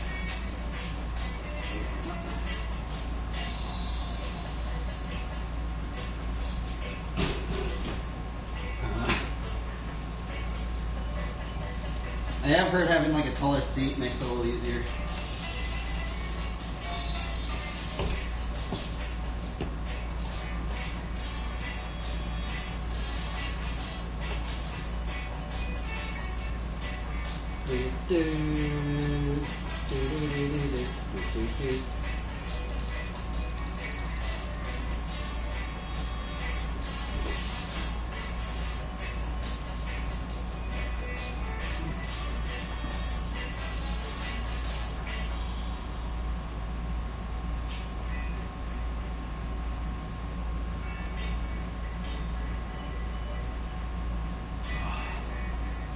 Some ice cold water is so good.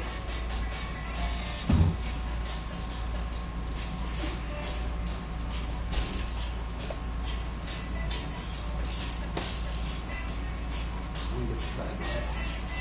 Side bag.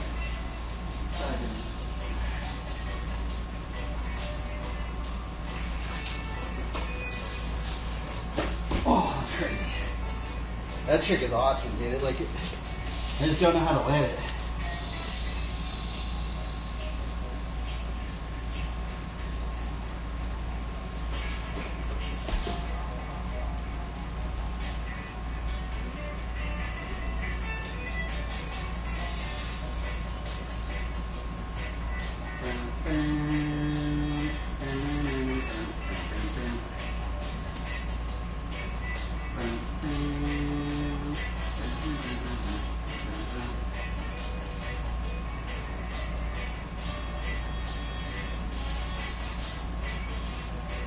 I'm gonna do Undertaker to Generator.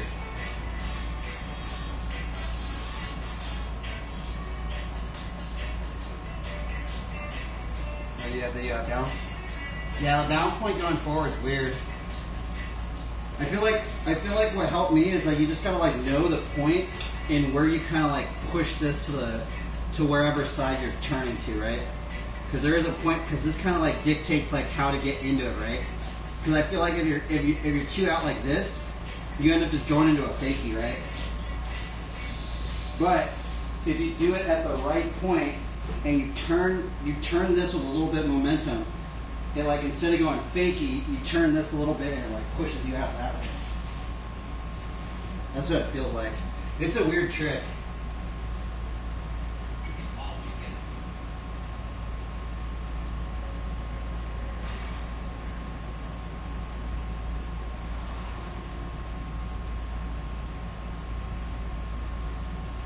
So you do Undertaker to Generator.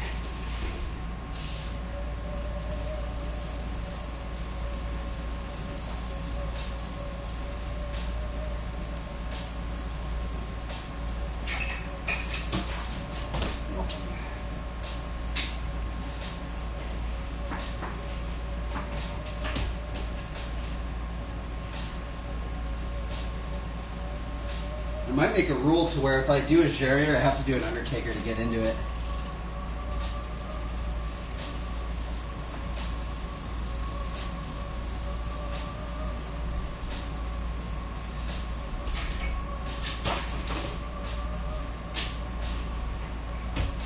That's hard, man.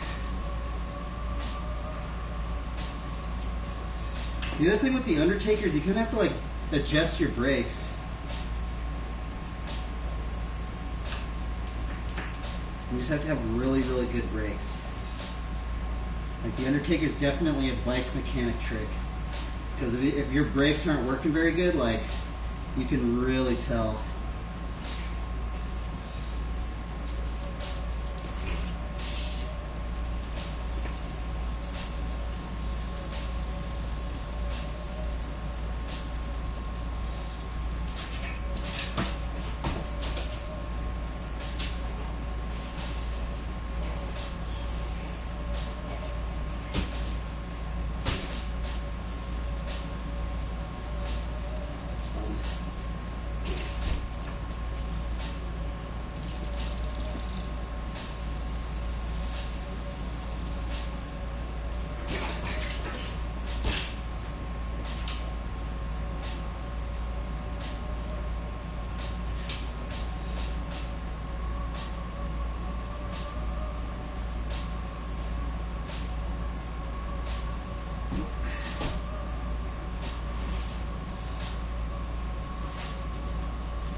I wonder how I do the Undertaker from the swivel. What level do I take? I think maybe I do it this way.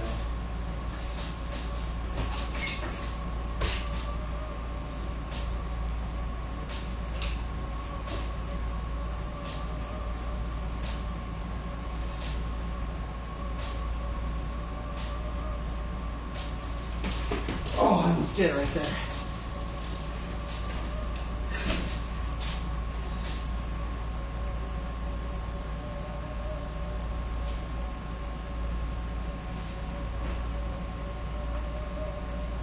What is this?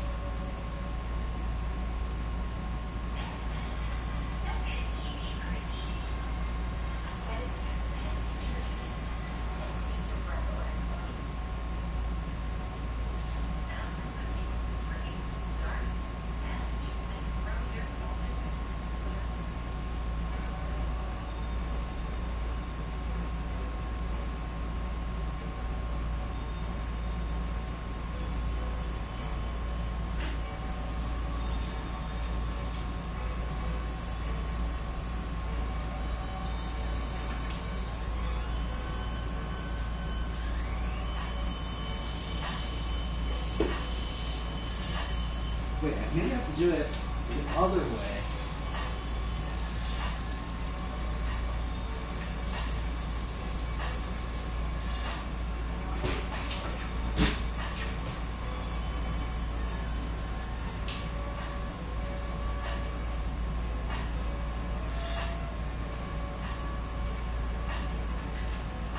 Nope.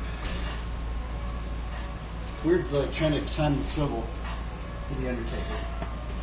How do you do the swivel into the Undertaker?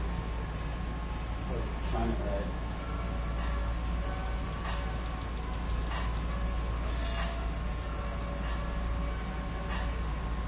Oh, you got it, bro. It's just, you just gotta muscle it around. You basically gotta just think about it like rock climbing. That's what I had to do. Boom. But it's also, I guess, like the hard part. Like the hardest part is the finger movement, right? Because you have to like have your finger like that. And then when you put you have to like switch it to your thumb, right? I think that's probably the hardest part about the Undertaker. So you start it off with the two finger, and then knowing when to like change it to your thumb is kind of hard. Because I know you could do it because I used to do it on the 20.75 with like big bars. I had like big bars doing it, so it is doable. It is doable. It's not impossible. I can even hand one.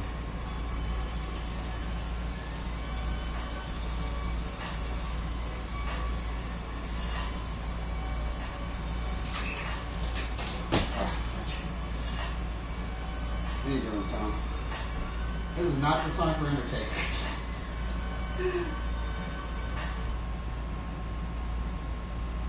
Here's to the healthy heroes, the gluten-free gladiators.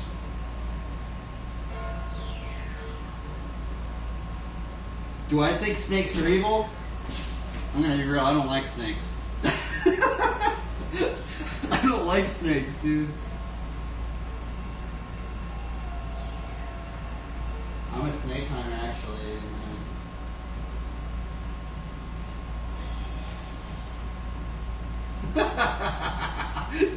I actually have a snake head, bro. I have a snake head, bro.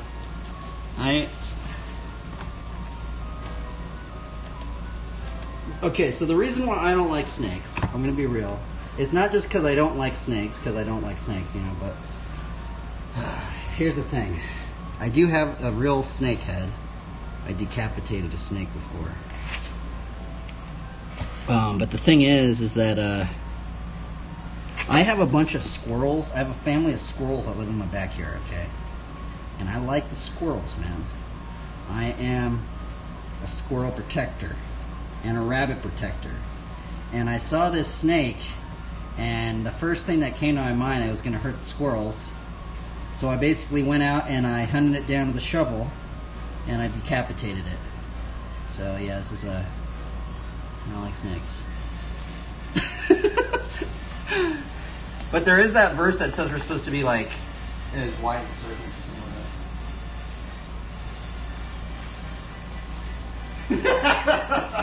I know.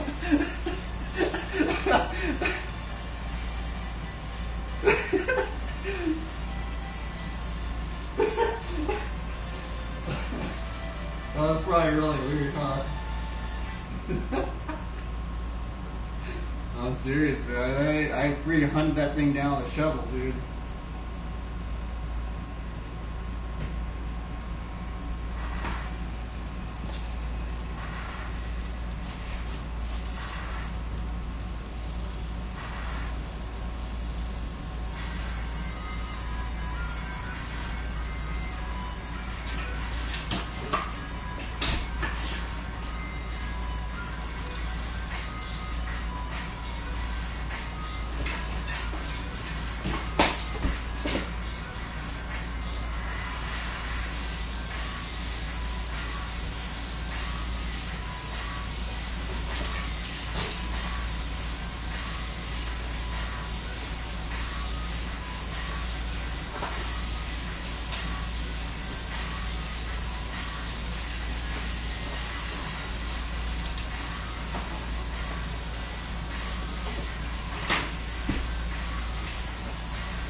Oh!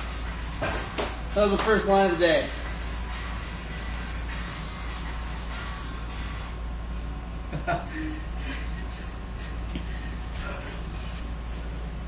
The first line of the day. Dude, it's always just weird, like when I land something, I'm just like, dude, I wasn't expecting to land that.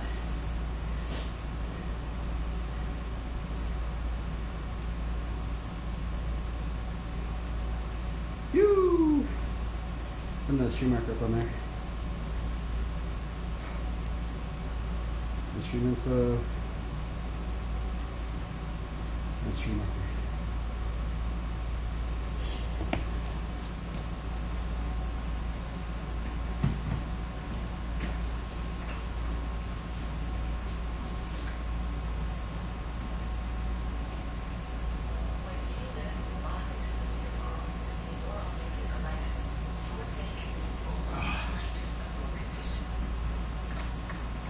Ooh, new song. What's this song? We got a new song. A new beat. Let's listen to this new beat. If you guys can spit a flow. I don't know how to spit, I'm gonna be real, but I'm listening to these beats and you guys can think of something if you can.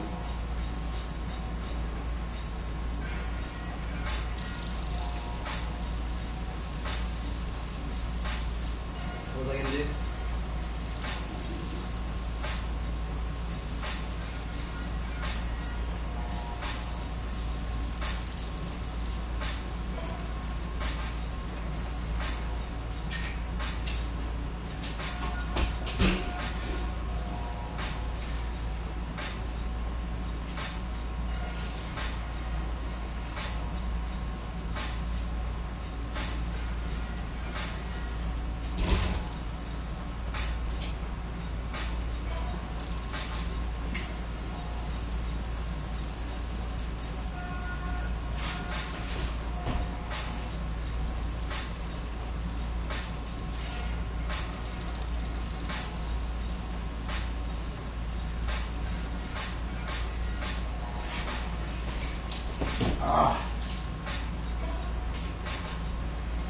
I had lost some of these tricks.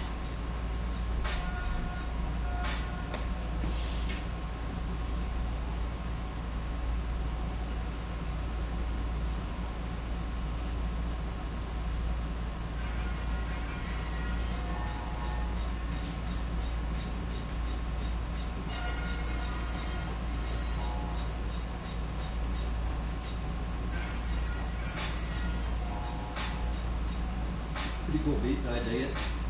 Oh my god.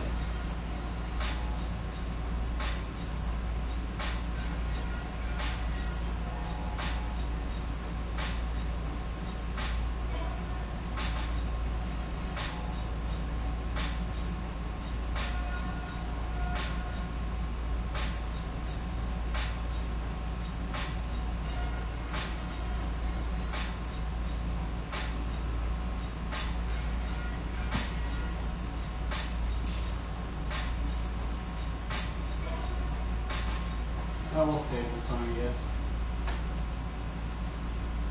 Let's save it to a playlist.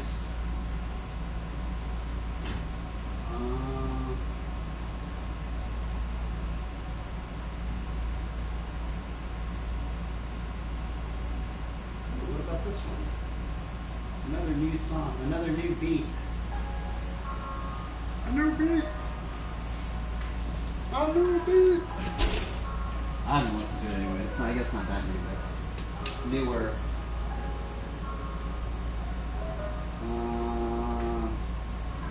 What was I gonna do?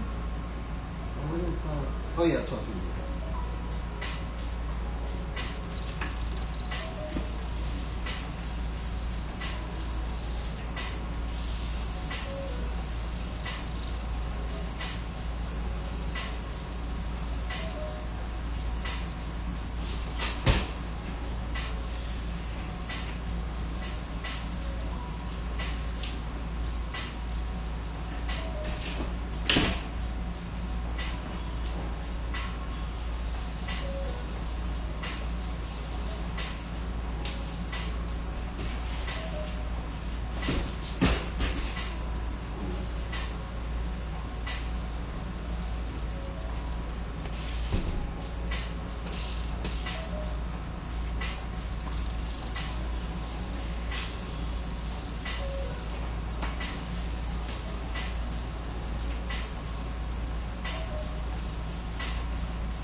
It's like a chill beat.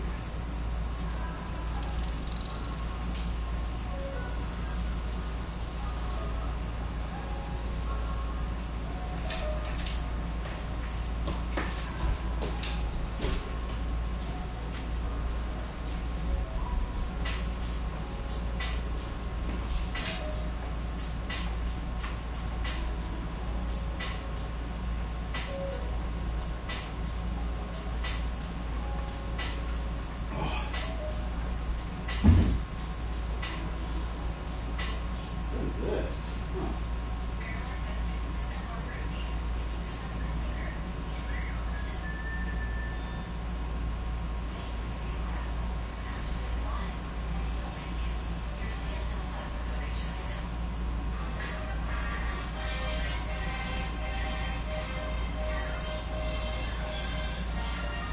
I don't know about.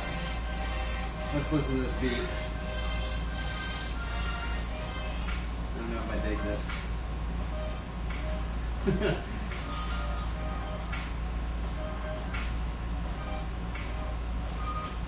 Let's go back to like goth music. We're entering the goth realm again.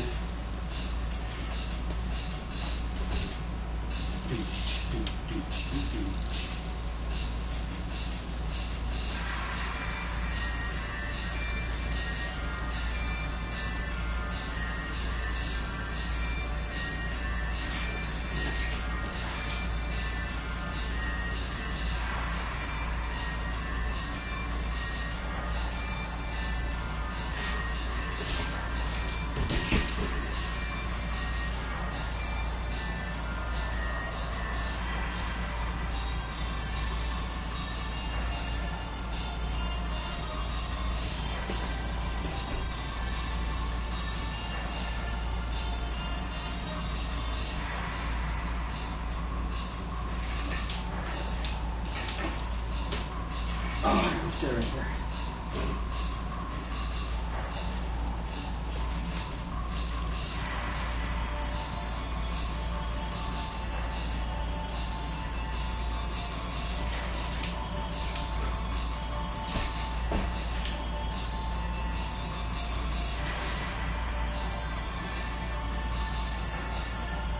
What's this one?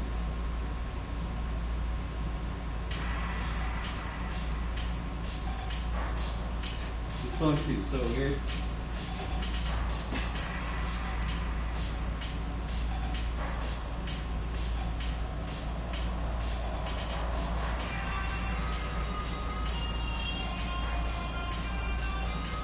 It's like a pumping song.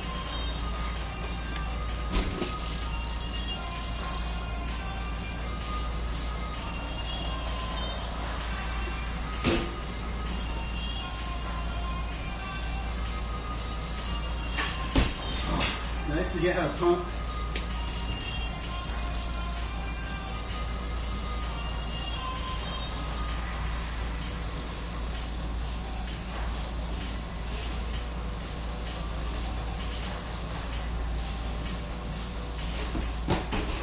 I'm terrible at that trick.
This song.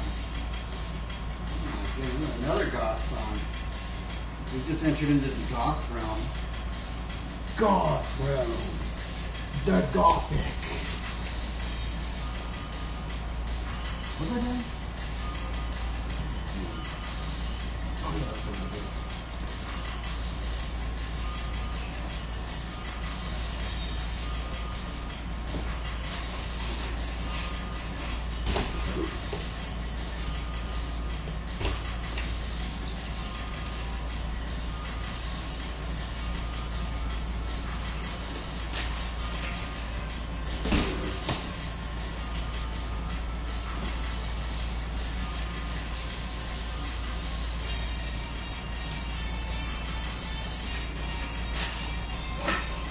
Gosh, I tripped hard.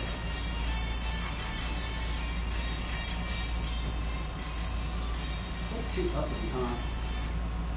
Too uppity.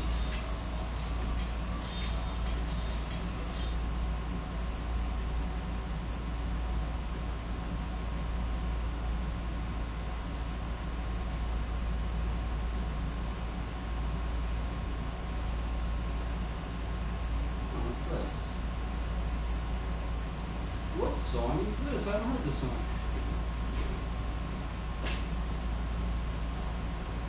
Synth pop.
I'm tired. I landed like one line and now I'm tired.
This is when I'm protecting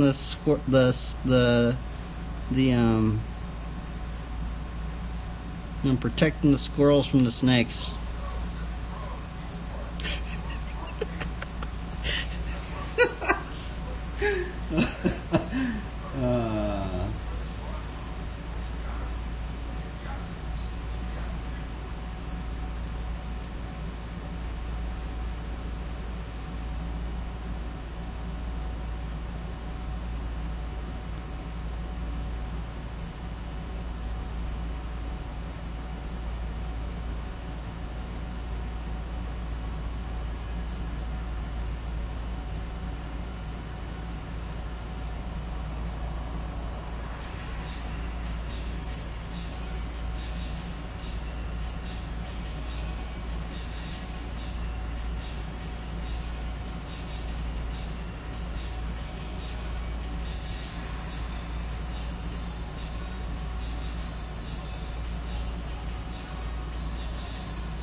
What in the world did I do?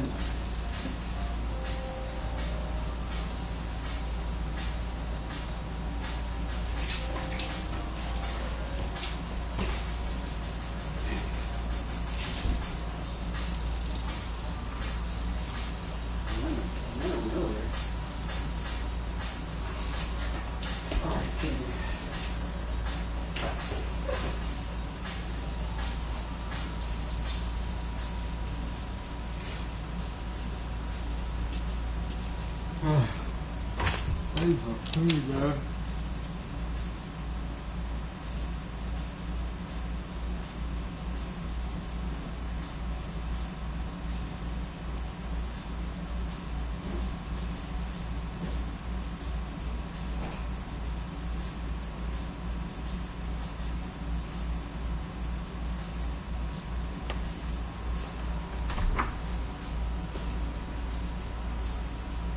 Watch some BMX videos. I'm gonna watch some BMX videos. Let's see here.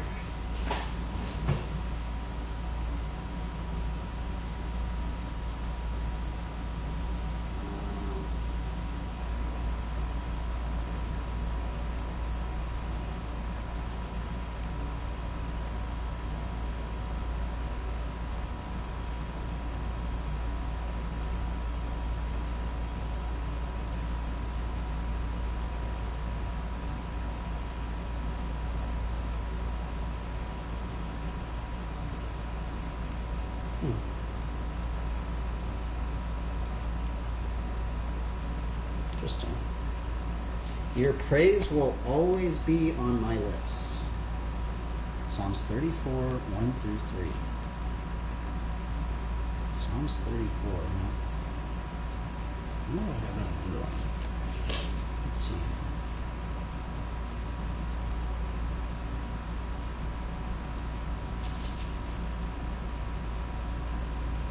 Psalms 34. I don't say that.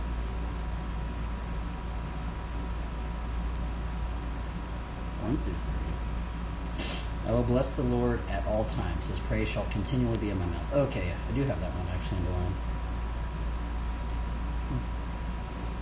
Let's read Psalms 34. Psalms 34. I will bless the Lord at all times. His praise shall continually be in my mouth. My soul makes its boast in the Lord. Let the humble hear and be glad. O magnify the Lord with me, and let us exalt his name together. I sought the Lord, and he answered me, and delivered me from all my fears. Those who look to him are radiant, and their faces shall never be put to shame. Those who look to him are radiant, and their faces shall never be ashamed. Interesting. We're supposed to be radiant. I have that underlined, but I'm going to underline it again. Radiant. This poor man cried, and the Lord heard him and saved him out of all his troubles. The angel of the Lord encamps around those who fear him and delivers them. O taste and see that the Lord is good. Blessed is the man who takes refuge in him.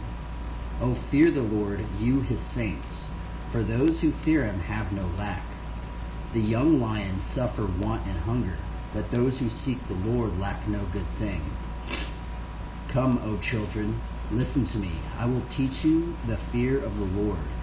What man is there who desires life and loves many days, that he may see good? Keep your tongue from evil and your lips from speaking deceit. Turn from evil and do good. Seek peace and pursue it. The eyes of the Lord are toward the righteous, and his ears toward their cry. The face of the Lord is against those who do evil, to cut off the memory of them from the earth. When the righteous cry for help, the Lord hears and delivers them out of all their troubles. The Lord is near to the brokenhearted and saves the crushed in spirit. Many are the afflictions of the righteous, but the Lord delivers him out of them all. He keeps all his bones, not one of them is broken. Affliction will slay the wicked, and those who hate the righteous will be condemned. Wow, interesting.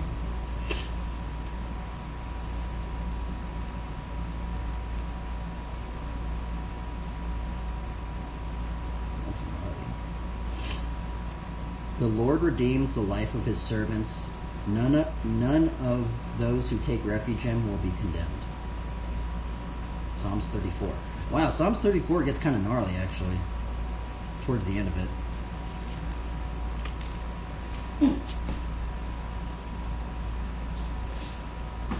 Oh, I'm tired. What do you want to call it?